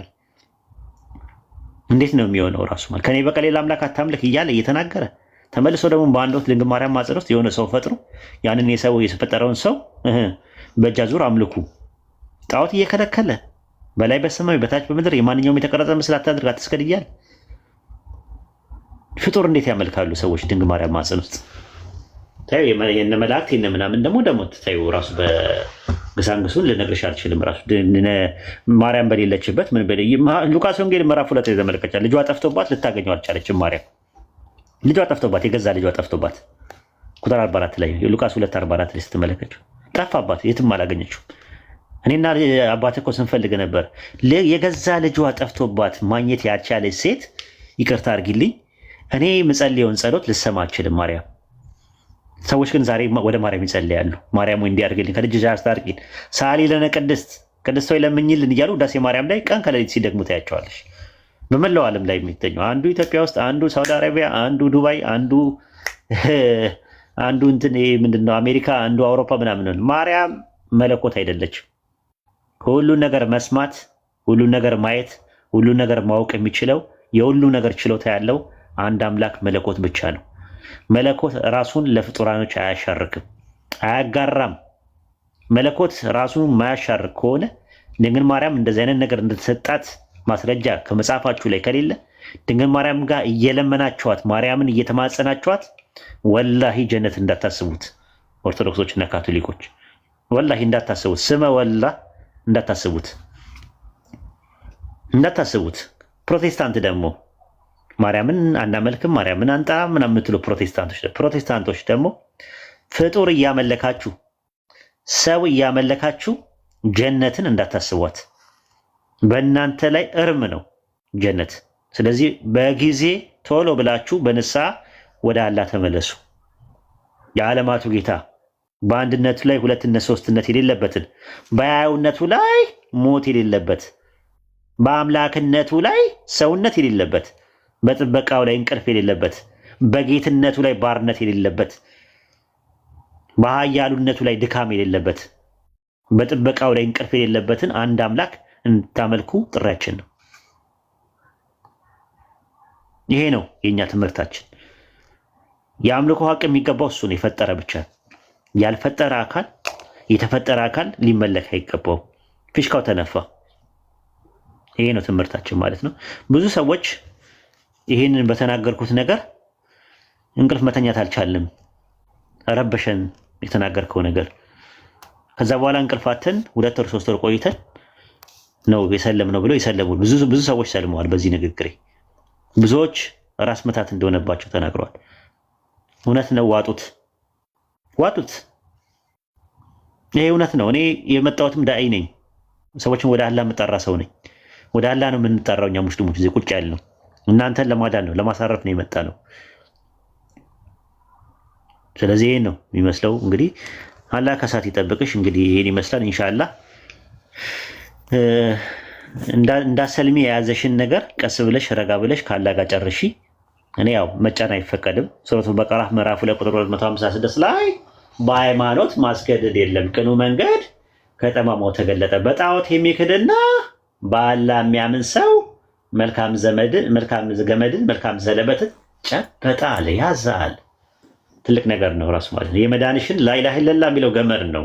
ሱረቱል አል ኢምራን ምዕራፍ 3 ቁጥር 103 ላይ እንደዛ ነው። የአላህን ገመድ አጥብቃችሁ ያዘዋል። ላኢላሃ ኢለላህ የሚለው ገመድ ምንድን ነው? ገመድ ሲባል የጉድጓድ አፋፍ ላይ ስትሆኚ አፋፉ ላይ ነኝ ያለው ስትይ ገመድ ውርውር አድርጌ ይሰጥሻል። ያንን ገመድ አጥብቀሽ ተንጠልጥለሽ ትወጪበታለሽ። ስለዚህ ሰው ተንጠልጥሎ የሚድንበት መዳኛው የአላህ ገመድ ነው። የአላህ ገመድ ደግሞ ምንድን ነው? ላኢላሃ ኢለላህ የሚለው ነው። ላኢላሃ ኢለላህ 2 ሩኮች አሉት፣ 2 ማዕዘኖች አሉት። አንደኛው ነፊ ነው፣ አንደኛው ኢስባት ነው። ነፊ ማለት ላኢላሃ ሲል አንድ ሰው ከአላህ በስተቀር በሐቅ የሚመለክ አምላክ የለም፣ በሐቅ የሚመለክ አምላክ የለም ይላል። የመጀመሪያው ላኢላሃ ምንድነው? ነፊ ነው የሚያደርገው፣ ያስወግዳል። ከዛ ኢለላህ ሲል ደግሞ ከአላህ በስተቀር ሲል ኢስባት ያደርጋል ማለት ነው። ከዛ ሁለቱ ምን አለ? አንደኛው መዞር ነው። ጣዖታችን ስንዞር ንስሐ ማለት ራሱ ተውባህ ማለት ራሱ መመለስ ነው፣ የምትመለስበት ነው። ከዛ በኋላ በአላህ ደግሞ ስናምን 2 ነው፣ ኢማንና ተውባ አሉ ማለት ለመዳን የሚያስፈልጉ የአላህ ምህረትና ይቅርታ፣ የአላህ መግፊራና የአላህን ረህመት ሰው የሚቀበለው በንስሐና በእምነት ነው ማለት ነው። የመጀመሪያ ምን ይባላል? ይሄ ፈላ ደሩሪ ይባላል ማለት ነው። ኢሴንሻል ሳሊቬሽን ማለት። ከዛ በኋላ ምን ያስፈልጋል? መልካም ስራ ያስፈልጋል ማለት። መልካም ስራ ለምንድን ነው የሚያስፈልገው? ጀነት ውስጥ ያሉ የተለያዩ ደረጃዎች አሉ። እነዛ ደረጃ ውስጥ ለመግባት ደረጃ ለማግኘት ወሮታና ጸፊታ፣ ምንዳና ትሩፋት፣ ስርጉትና ትርሲት ካላህ ዘንድ ለመቀበል አጅር ለማግኘት መልካም ስራዎች ያስፈልጋሉ ማለት ነው። ከዛ በኋላ ምን ያስፈልጋል? ጽናት ያስፈልጋል ማለት ነው። አላህ 4ቱን ማስቀመጠልን በአንድ አንቀጽ ላይ ሱረቱ ጣሃ ምዕራፍ 20 ቁጥር 82 ላይ እኔ አለ አላህ እኔ ለተጸጸተ ላመነ መልካም ለሰራና ለተመራ ለጸና ሰው መሐሪ ነኝ አለ። 4 ነገሮች ተቀምጠዋል። ምን ምን ያስፈልጋል? ተውባ፣ ኢማን፣ አሚሉ ሳሊሃት፣ ኢስቲቃማ። ጻፉልኝ ከስር የሚያስፈልገውን ነገር። 4 ነገሮች ያስፈልጋሉ። በአማርኛ ላድርገው። ንስሐ፣ እምነት፣ መልካም ስራና ጽናት። ጻፉልኝ በሁለቱም። ይሄን የሚያስፈልገን ሃኒ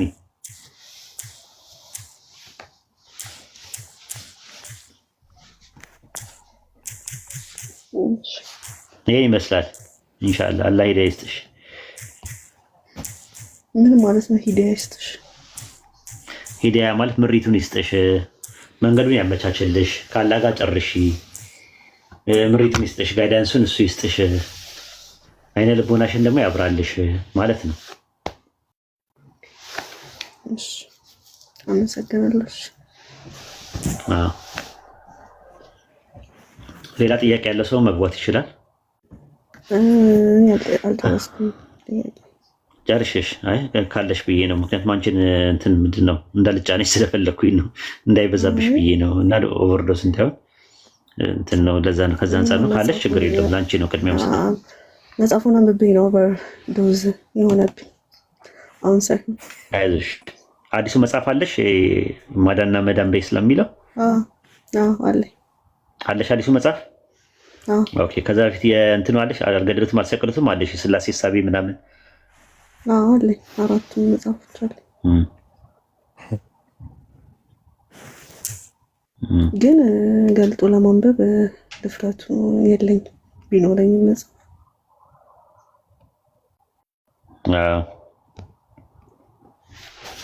የተደበቀ እውነት የሚለውን ብቻ ነው የሙሉን ያነበብኩት። ኦኬ። አይ አንብቢው፣ አሰጥሻለሁ እኔ አብዱ መርካቶን አሰጥሻለሁ። እሺ አብዱ መርካቶ ካለ ገባ እስቲ እንትን በል። የሥላሴ ሳቢ ጆርዳን ሙስሊም ነህ ወይስ ክርስቲያን ነህ? ጆርዳን ይንጫጫል። እኔ ሙስሊም ነኝ። ጆርዳን ሙስሊም ነኝ። ለቤክ ኦኬ። አሰላሙ አለይኩም። ወአለይኩም አሰላም ወራህመቱላሂ ወበረካቱ። አይ ጆርዳን ሲል የክርስቲያን ስም ነው የመሰለኝ። ስለ እስልምና በደንብ ማወቅ አለብህ ስትለኝ ክርስቲያኖች ናቸው አብዛኛውን እንደ አይነት ነገር የሚጠቀሙትና ሙስሊም እኮ ስለ እስልምና በደንብ ማወቅ አለብህ አልከኝ። አዎ ሁላችንም ማወቅ አለብን። እስልምና ባህር ነው፣ ሰፊ ነው። መሻይ ክርስቲያን መስለኝ ነው ያስገባው። ይንጫጫል፣ ድምጽ ይንጫጫል እንትኑ።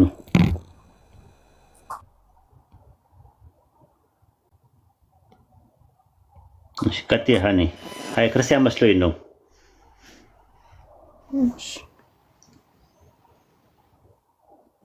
እና መጀመሪያ ሥላሴ ሀሳብ የሚለው መጽሐፍ ላይ ማለት ነው በጉባኤ ምናምን እንደጸደቀ ነው የሚናገረው። በፕሮሰስ ነው የመጣው የሥላሴ ትምህርት የዳበረው፣ ቀስ በቀስ ነው የዳበረው። ቀስ በቀስ ነው የዳበረው። የለም መጽሐፍ ቅዱስ ላይም እንደሌለ ይነገራል። አልጨረስኩትም፣ አቃተኝ ነው እሳት ላይ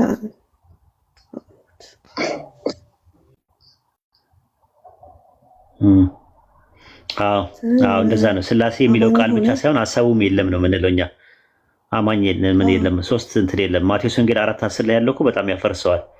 ለጌታ ለአምላክ ስገድ እርሱን ብቻ አምልክ ይላል። እርሱ የሚለው ማንን ነው? አብን ነው ወይልን መንፈስ ቅዱስ ነው ብለሽ ጠይቂያቸው። አብን ይሉሻል። ስለዚህ ፊሽካው ተነፋ። ወልድና መንፈስ ቅዱስ ከጨዋታ ውጭ ሆኑ ማለት ነው። እርሱ ሳይሆን ማለት ያለበት 3ቱ አካላት ካሉ እነርሱ ነው። እነርሱና እርሱ ልዩነቱ ምንድን ነው ሃኒ? እርሱና እነርሱ ምንድን ነው ልዩነታቸው? ንስሐ አባቴን ጠይቄ ለምሳሌ ስለ ወይድ ስታወሪ እርሱ ነው የምትይው እነርሱ ነው የምትይው? እሱ። ለምንድን ነው እነርሱ ያደልሽኝ? አንድ ስለሆንክ። እሺ እኔና ጀማልና ደግሞ ረመዳን አለን። ለሰው ስታወሪ ምን ብለሽ ነው የምታወሪው? እነርሱ እያልሽ ነው የምታወሪው? እርሱ ነው ብለሽ የምታወሪው? እነርሱ ማለት ነው። ስለዚህ ማቴዎስ ወንጌል 4:10 ላይ ለጌታ ለአምላክ ስገድ እርሱን ብቻ አምልክ ይላል። እርሱ የሚለው ሲንጉላር ፐርሰን ነው። ስለዚህ አንድ ስለሆነ አንድ ፐርሰን ስለሆነ እሱን ነው የሚመለከው። ያ ማን ነው ስትይ የኢየሱስን የላከው የኢየሱስ አምላክ ነው ብለው ይሉሻል። ፊሽካው ተነፋ። እሱ የምንፈልገው እሱን ነው። አዎ ግን ሶስት መለኮታዊ አካላት አንድ አምላክ ናቸው ነው የሚሉት። የለም እንደዛ የሚል የለም። ባይብል ላይ ከኦሪት ዘፍጥረት እስከ ራዕየ ዮሐንስ ድረስ አብ ወልድ መንፈስ ቅዱስ አንድ አምላክ ናቸው የሚል የለም። አንድ አምላክ የሚለው ባይብል ላይ አብን ነው። አንደኛ ቆሮንቶስ ምዕራፍ 8 ቁጥር 4 ላይ ከአንዱ በቀር ማንም አምላክ እንደሌለን እናውቃለን አለ። ቁጥር 6 ላይ ነገር ሁሉ ከእርሱ በኩል የሆነ አንድ አምላክ አብ አለን ይላል። አንደኛ ጢሞቴዎስ ምዕራፍ 2 ቁጥር 5 ላይ there is only one God አንድ አምላክ አለና ይላል። and one mediator between God and men በአንድ አምላክና በሰዎች መካከል ያለው መካከለኛ አንድ ነው አለ። ዘማን ክራይስት ይሰሳል እሱም ሰው ኢየሱስ ነው አለ። ኤፌሶን ምዕራፍ 4 ቁጥር 6 ላይ ከሁሉ በላይ የሚሆን በሁሉ የሚሰራ አንድ አምላክ የሁሉም አባት አለና ይላል። ዮሐንስ ወንጌል ምዕራፍ 17 ቁጥር 3 ላይ እውነተኛ አምላክ ብቻ ነው የሆንከውን አንተንና የላከው ክርስቶስን ያውቁ ዘንድ ይህች ዘላለም ሕይወት ናት አለ። ስለዚህ አንድ አምላክ እያለ ኢየሱስ ያስተማረው ማንን ነው? የኢየሱስ ክርስቶስን አምላክ ነው። እሱ የላከውን ነው አንድ አምላክ እያለ ቢያወራው። ራሱን ሲባል ራሱን አውትሳይድ አደረገ።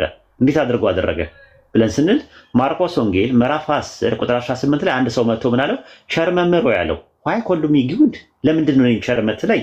there is no good but one God ከአንዱ አምላክ በስተቀር ቸር የለም አለ። አሃ ኢየሱስ ራሱን እኔ ለምን ትለኛለህ ብሎ እኔነቱን ከአንድ አምላክ አውጥቶ ራሱን አውጥቷል እንዴ ሲባል አዎ አውጥቷል። ለምን? አንድ አምላክ ሌላ ነው ራሱ። ዮሐንስ ወንጌል ምዕራፍ 5 ቁጥር 31 ላይ እኔ ከራሴ አንዳች ላደርግ አይቻለኝም እንደሰማው ፈርዳለሁ። ከማን ነው የሚሰማው? ከአንድ አምላክ። የላከኝ ፈቃድ እንጂ ፈቃዴን አልሻምና አለ። አሃ እኔ ስለ ራሴ በመሰከር ምስክርነት አይደለም አለ። ስለዚህ የሚመሰክረው አለ ሌላ ነው አለ። ሌላ ነው አለ። ራሴ ነኝ ሳይሆን ሌላ ነው አለ። ይሄ ሌላ የተባለው ማን ነው? አንድ አምላክ። አሃ አንድ አምላክ። ኦኬ ማን የላከው? ይሄ አንድ አምላክ ነው ማለት። ዮሐንስ ወንጌል ምዕራፍ 8 ቁጥር 40 ላይ ከአምላክ ሰምቼ ነገርኳችሁ ሰው ነኝ አለ። ከማን ነበር የምትሰማው? ከአምላክ። ማን ነው አምላክ? ሆሴዕ 11:9 ላይ እኔ አምላክ እንጂ ሰው አይደለሁም አለ አምላክ ሲናገር። አሃ ሰው አይደለሁም ከሚለው ከአንዱ አምላክ ነው እየሰማ ስትናገር የነበረው። ያስ በቃ የምፈልገው ይሄንን ነው። ያዙልኝ ሳይቀላቀል ይሄንን ያዙልኝ ሳይቀላቀል ብለሽ ቶሎ ብለሽ ይሄንን ነገር መጨበጥ ነው ያለብሽ። ስለዚህ ከሱ ከአንድ አምላክ ነበር ሲሰማ የነበረው ማለት ነው። ከአንድ አምላክ እየሰማ ሲያስተላልፍ የነበረ አንድ ሰው አለ። መሲሁ እሱ ነው ራሱ ማለት ነው። ራሱን ግን አውትሳይድ ነው። ማቴዎስ ወንጌል ምዕራፍ 27 ቁጥር 46 ላይ እንደዛ ነው የሚለው ኤሎሄ ኤሎሄ ለማ ሰበቅታኒ ማይ ጋድ ማይ ማለት የእኔ ማለት ነው። አማርኛው ላይ እንትን ነው አምላክ የሚለው ሳድስ የነበረው ወደ ካል ስናደርገው ምንድነው? አምላኬ ኬ በሚለው ውስጥ የእኔ የሚል ነገር አለ። አምላኬ የኔ አምላክ ማይ ጋድ ዋይ ሃቭ ዩ ፎርሴክን ሚ አንተ እኔን ስለምን ተውከኝ? አንተ ዩ ሚ አየሽ፣ አንተ እኔን ስለምን ተውከኝ? ማንን ነው አንተ እያለ በሁለተኛው መደብ የሚያናገረው? ድራማ ነው እንዴ? ቁማር ነው እንዴ? ተውኔት ነው እንዴ? ቲያትር ነው እንዴ እያሳየ ያለ? አይደለም። አንድ አምላክን እያወራ ነው ያለው። ሉቃስ ወንጌል ምዕራፍ 6 ቁጥር 12 ላይ እኔ በአንድ ወቅት ወደ ኢየሱስ እጸልይ ነበረ፣ ግን ሳየው ኢየሱስ ራሱ ይጸልያል። ሌሊቱን ሙሉ ወደ እግዚአብሔር ሲጸልይ ያደረ አለ። ወደ ማን ሲጸልይ ያደረው? ወደ እግዚአብሔር። እግዚአብሔር ማን ነው? ዘዳግም 6:4 ላይ እስራኤሎች ስማ ጌታ አምላካችን እግዚአብሔር አንድ እግዚአብሔር ነው ይላል።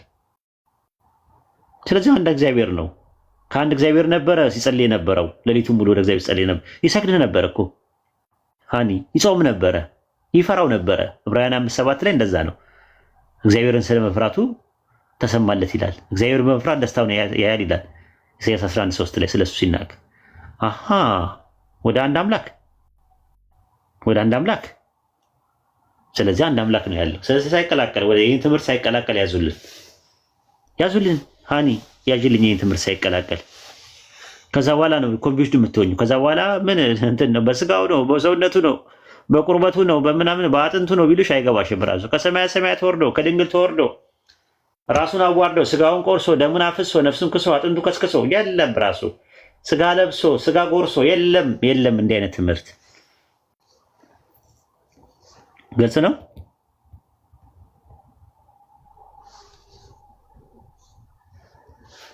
አዎ ግን የተለያየ ግላዊ ህልውና የላቸውም። በስም በአካልና በግብር ሶስት ቢሆኑም በመለኮት ግን አንድ ናቸው ነው። ያለ ምድር እሱ ምድር ላይ ነው ያለው። ያለ ምድርና ቀበሌ ላይ ነው እሱ ያለው። የለም እንደ ባይብል ላይ የለም። አንድ አምላክ የሚባለው አንድ ፐርሰን ነው። ከኔ በቀር ሌላ አምላክ የለም እያለ የሚናገር ነው። ቦታ ላይ ከኔ በቀር ማን ነው ከኔ በቀር እያለ የሚናገረው አንድ አምላክ የለም። እሱ ድር ቦታ ላይ ነው የምታገኘው። ድር ቀበሌ ምናምን ስትሄጂ ነው በማህበር የሚሰራው። አንቺ የምታመልኪው አምላክ ናቸው ተብሎ የሚመለክ አምላክ አይደለም፣ ነው ተብሎ የሚመለክ ነው። እኔ ብሎ የሚናገር ነው። እኔ ብሎ አይደል የሚናገረው? ባይብል ላይ የምታመልኪው አምላክ፣ ባይብል ላይ የምታየው አምላክ እኔ እያለ የሚናገር ነው። ነው እያልሽን ነው። ዘዳግም 6:4 ላይ እስራኤል ስማ አምላካችን እግዚአብሔር አንድ እግዚአብሔር ነው። ናቸው አይደለም፣ ነው ተብሎ የሚመለክ አምላክ ነው ያለሽ። ናቸው ተብሎ የሚመለክ ካለሽ መድብር አማልክት ነው። የለም ራሱ ማለት ነው። እንደዛ የለም። እና ድርሻ እንደዛ ነው።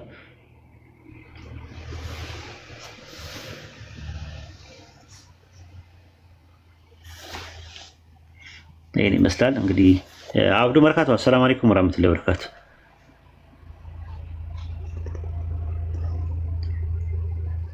ወአለይኩም ሰላም ወራህመቱላሂ ወበረካቱ። እንደው ለሃኒ እንደው መጽሐፍ ባይ ያለችበት ቦታ በትልክልኝ በውስጥ አውርታችሁ። ኧረ እሰጣታለሁ፣ ችግር የለውም።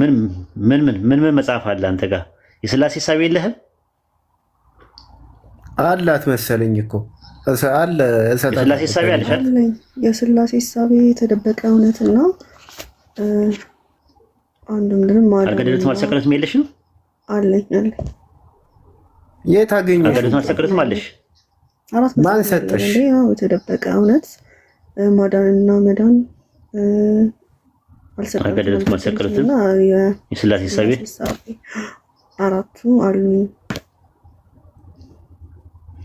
ኦኬ ኦኬ የሆነ አንድ ወንድማችን የሰጣት። እሺ ኦኬ። ስለዚህ እንትኑ የኢየሱስ ማንነትና ምንነት የላችሁም ማለት አለ እንደ ገበያ ላይ አለ። ገበያ ላይ አብዱ የለም።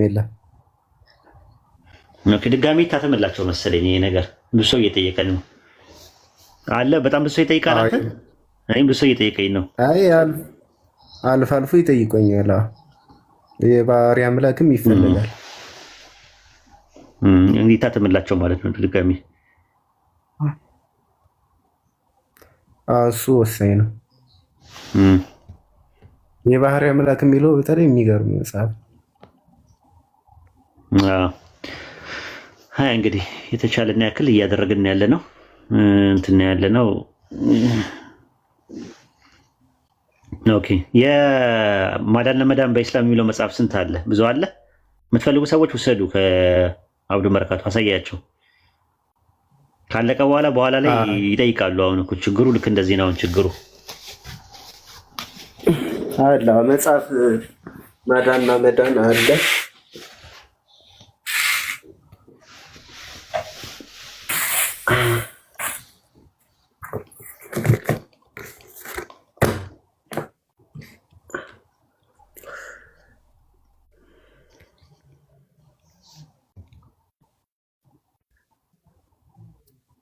በሶፍት ኮፒ የለም። እሺ በሶፍት ኮፒ የምትሉ ሰዎች የለም።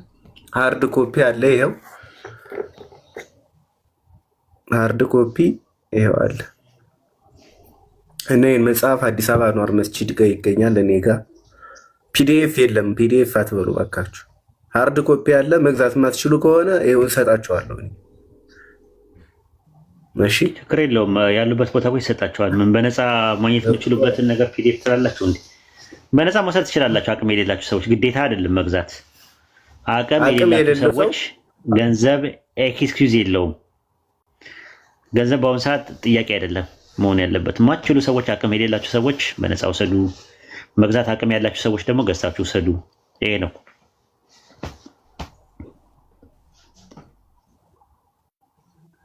እና ከሀገር ውጭም አለ። እሺ ከሀገር ውጭ ሳውዲ አረቢያ አለ። ካሜራ ማን ነው የሚዘጋብኝ? ሰላም አለይኩም። ወአለይኩም ሰላም ወራህመቱላህ። አንድ ማስታወቂያ የት እንደሚገኝ ልንገራቸው። ይሄ መጽሐፍ የምትፈልግ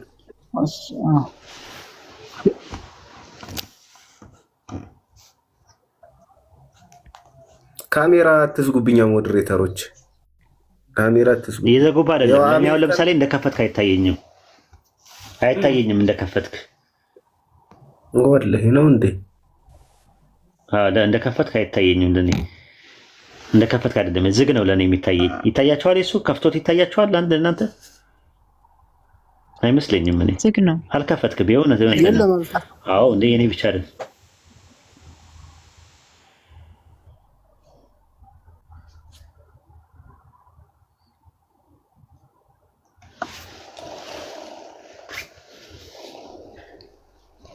አሁን ይታያል። አሁን ይታያል። ለኔ ይታያል። የለም ልመለስ አንዴ ልመለስ።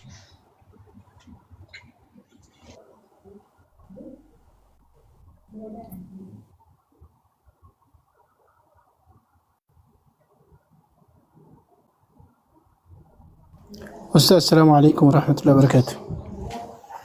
ወአለይኩም አሰላም ወራህመቱላሂ ወበረካቱ። ወልቤን ብራዘር ኡስታዝ ሙሉ አድርግልኝ ሞዴሬተሪን ከታች አስገባ ምናምን ሲሉኝ አያስገባል። ከባለፈው ኔትወርክ አልነበረ። ምኑ ሙሉ አይደለም እንዴ? ሙሉ አይደለም ኡስታዝ። እሺ ኧረ ችግር የለውም። አንተማ እንትኑ ስለምታውቀው ምንድነው ኢንቫይሮንመንቱን ስለምታውቀው እንትኑ ማለት ነው ገበያውን ስለምታውቀው በደንብ እንትን ማለት ትችላለህ፣ ማስተናገድ ትችላለህ። አሁን ኡስታዝ ጀማል በደንብ ነው የሚያውቀው እንትን ማለት ነው የአየሩን ጸባይ። ኢንሻአላህ የአየሩን ጸባይ ኢንቫይሮንመንቱን በደንብ ነው የሚያውቀው። ስለዚህ ኢንሻአላህ ያው ሰጥቻለሁ ሙሉ። ተመለስ አብዱ ከፈለክ። እሺ ከታች እና ይሄታችንን በውስጥ አሁን ይጽፉልሻል። በውስጥ ማስፈራራት ምናምን የተለያዩ ነገሮችም ማለት ነው። የእውነት ከሆነ ልክ እንደ ኡስታዛችን አሁን እንዳስተማሩሽ በግልጽ ያስተምሩሽ ሐኒን ለማለት ፈልጌ ነው። እንደዚህ ቀጥታ መጥቶ ሊያስተምሩሽ ይገባል። በውስጥ ግን ብዙ ነገር እያወሩ ማስፈራሪያ አለ ምን አለ ግን ዛሬ ቢያስፈራሩሽ ራሱ ነገ ማንም የሚከላከልልሽ የለም ማለት ነው። ከቅጣት ከአላህ ቅጣት ማለት ነው። መምረጥ ያለብን ዛሬ ነው። ሁለቴ እዚች ምድር ላይ መኖር ስለማንችል ማለት ነው። አንዴ ነው ለቀን ከሄን አለቀ በቃ አንድ ቻንስ ናት። ስለዚህ ሂሳባችንን መስራት ያለብን ዛሬው ነው። ስለሆነ በውስጥ የሚጻጻፉትን ነገር ያው እለፋቸው ለማለት ፈልጌ ነው። የምናገረው ነገር ካለኝ ምናልባት በኋላ እንትን ልል እችላለሁ። ጥሩ ጥቆማ ስለሆነ ከታች ነው የተጻፈልኝ። ይሄ ነገር በውስጥ ነው፣ በድብቅ ነው። ብዙውን ጊዜ እውነት የሌላቸው ሰዎች በድብቅ ሰውን ማንቋሸሽ እና ማስፈራሪያ ምናምን ነገር። ግልጽ ግን ምንድነው እውነት ምን ጊዜ ምዳ በግልጽ ነው መናገር ያለባቸው ማለት ነው። እዚህ ቤታቸው ሄደሽ እዚህ ጋር ደግሞ የፈለግሽውን ጥያቄ የፈለግሽውን መተቸት ሁላ ትችያለሽ እንደፈለግሽ ማለት ነው። ችግር የለውም። አፍዋን ኡስታዜ። ኧረ ችግር የለውም። ልክ ነህ።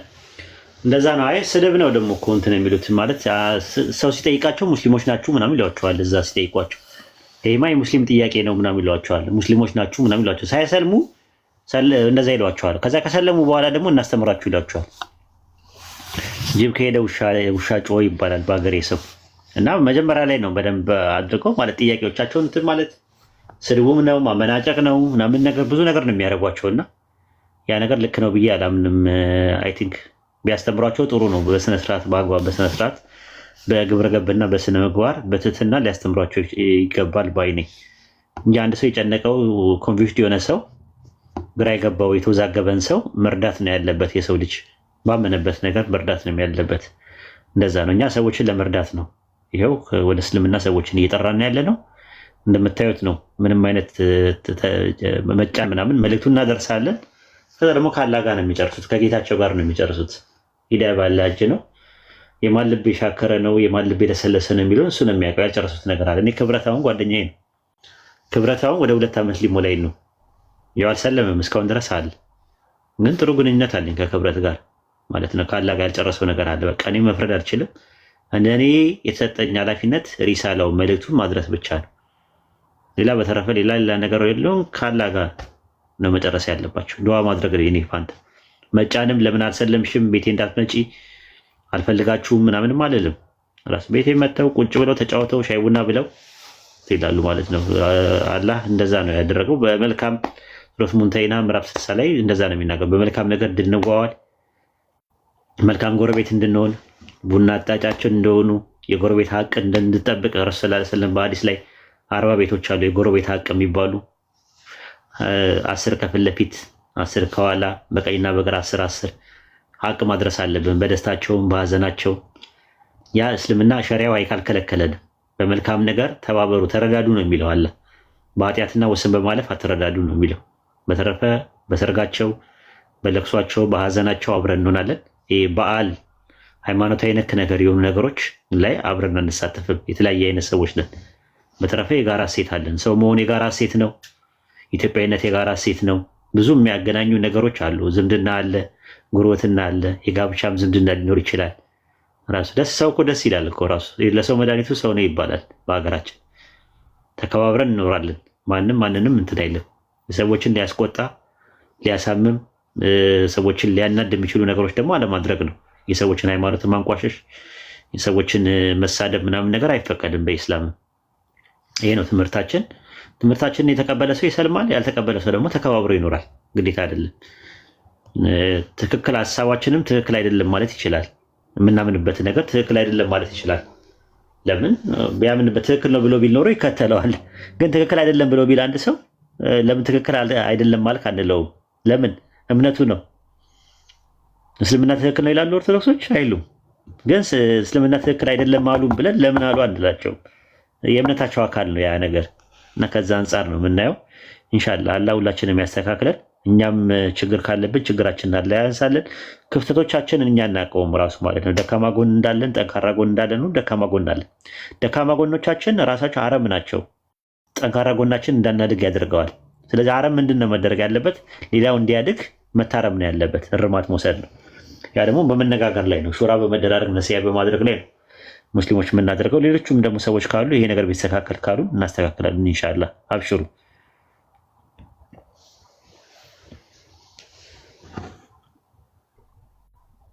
ሐሰን ውሰድ ምን ችግር አለው ታዲያ? እሺ አመሰግናለሁ። ማንም ምንም አይነት መልእክት ቢልክልኝ እኔ ጥያቄ የፈጠረብኝ ነገር ካለ የመጠየቅ መብት ስላለኝ እንደራሴ ፐርሰናሊ ትክክለኛውን ጆርኒ ስለሆነ የምፈልገው ካነበብኩትም ከሰማሁትም ካየሁትም መጥቼ መጠየቅ እችላለሁ። ስለዚህ ማንንም ቢለኝ ችግር የለውም እና ልክ ናቸው። የሚበጀውን ከሚፋጀው የለየ አእምሮ ማንም መጥቶ ጫና ሊያደርግበት አይገባም።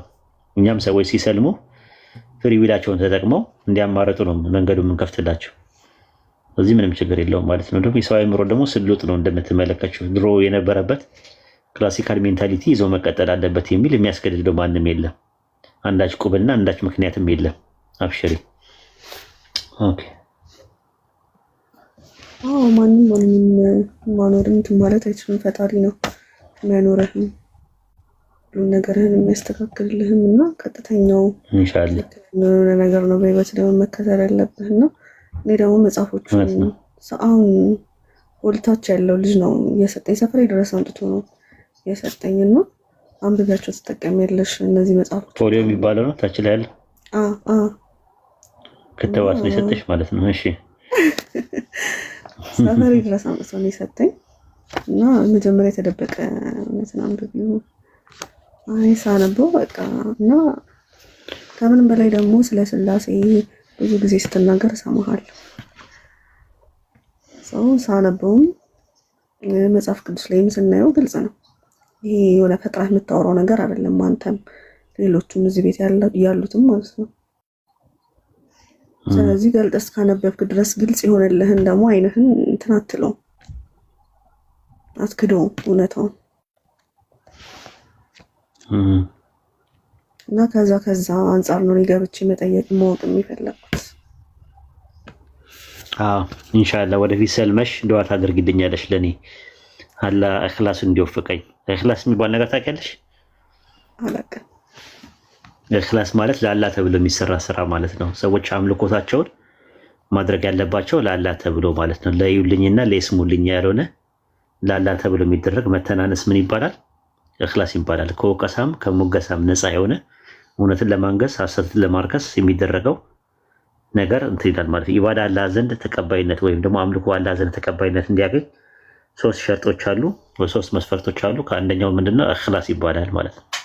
እና ወደፊት ስትመጪ ልክ እንደሰለምሽ አደራ ብልሽ በማንም ሰው ሻሃዳ ስትይጂ የያሽ ቀን ለኔ ዱዓ ታደርግልኛለሽ። አላህ እኽላሱን ወፈቀው ለአንተ ብሎ የሚሰራ ሰው አላህ አድርገው ብለሽ ዱዓ ታደርግልኛለሽ አደራ። እሺ ችግር የለውም።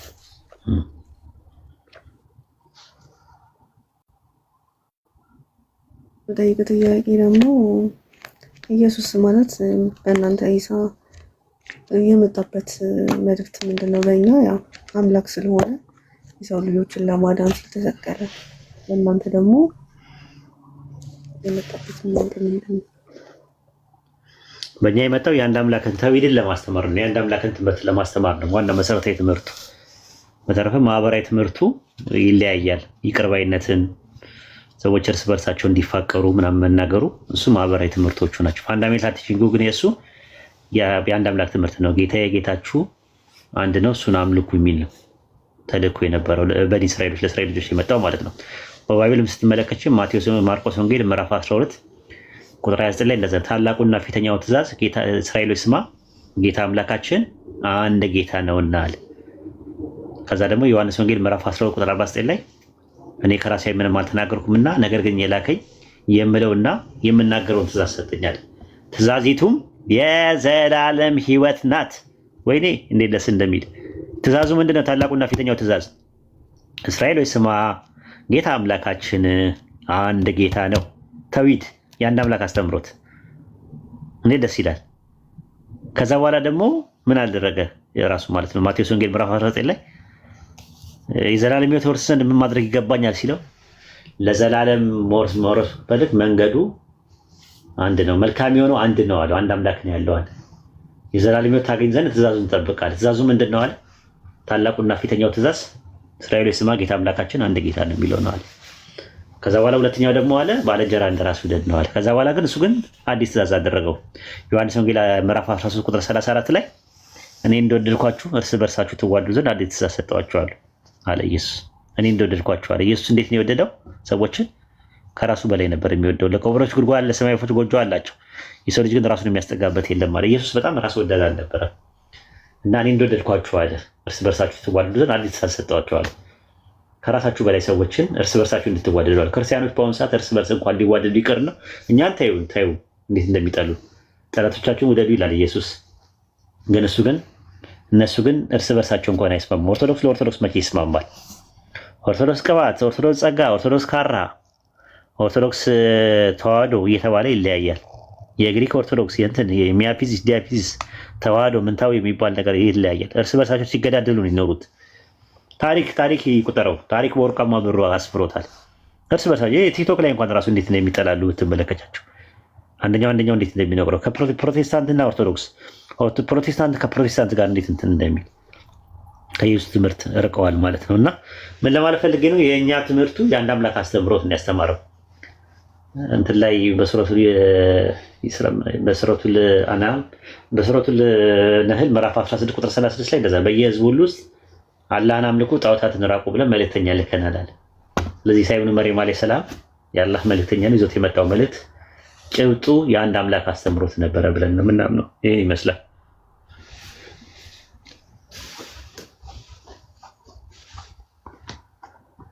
ግልጽ ነው። ግልጽ ነው።